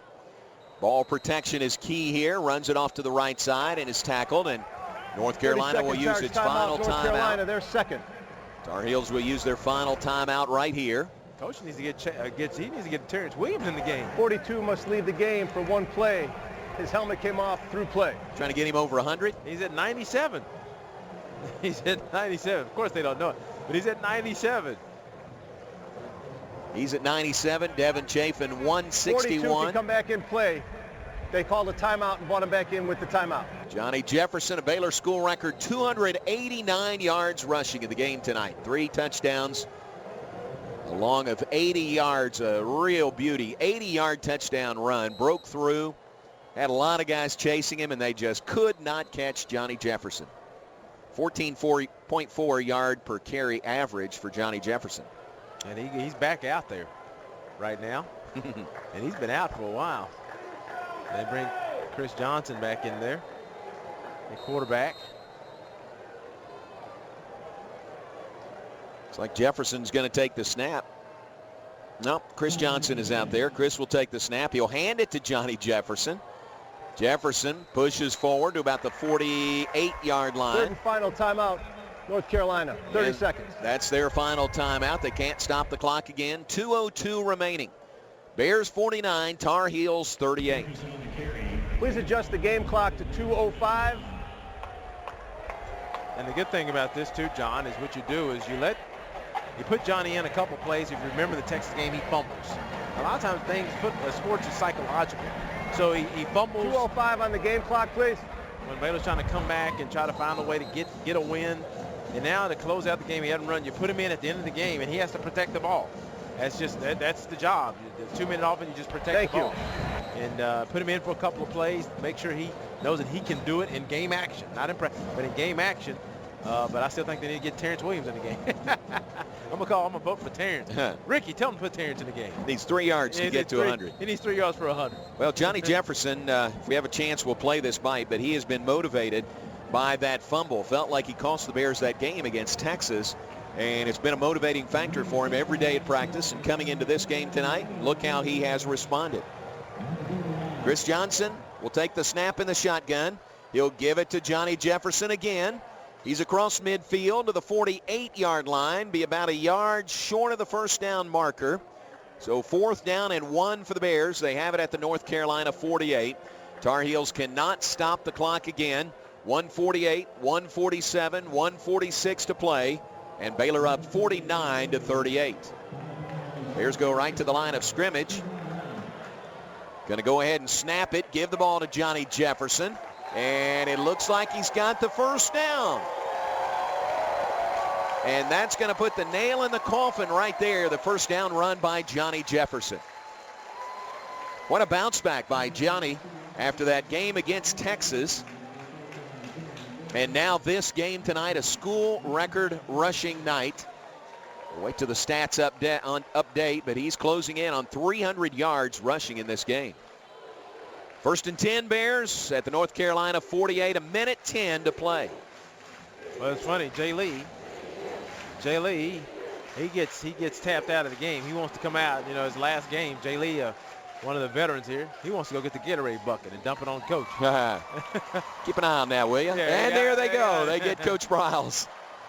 As the snap to Chris Johnson, he takes a knee, and Coach Briles gets a Gatorade bath on the Baylor sideline. And Jay Lee's in on that. And they're getting Coach Bennett also. That's great. What a plan by these coaches to devise a plan with all the injuries, all the guys not available tonight. Come back and win this game in decisive fashion over North Carolina. Snap to Chris Johnson. He will take a knee. Final seconds will click off, and the Bears have a 10-win season. Next man up philosophy works for the Baylor Bears tonight in record-setting fashion. Over 750 yards of offense. The Bears win the 2015 Russell Athletic Bowl in Orlando. Final score, Baylor 49, North Carolina 38. Quite a scene down there on the field. It was not very dramatic at the end. The Bears had this one wrapped up for a while. But nice to get to the finish line, and the Bears on top. Snaps a 2-game bowl losing streak for the Bears, and Baylor gets to 10-3 on the season. North Carolina will finish 11-3. Final score, Baylor 49, North Carolina 38. Stay with us. Plenty to come on the First Central Credit Union postgame show, including the trophy presentation on the field.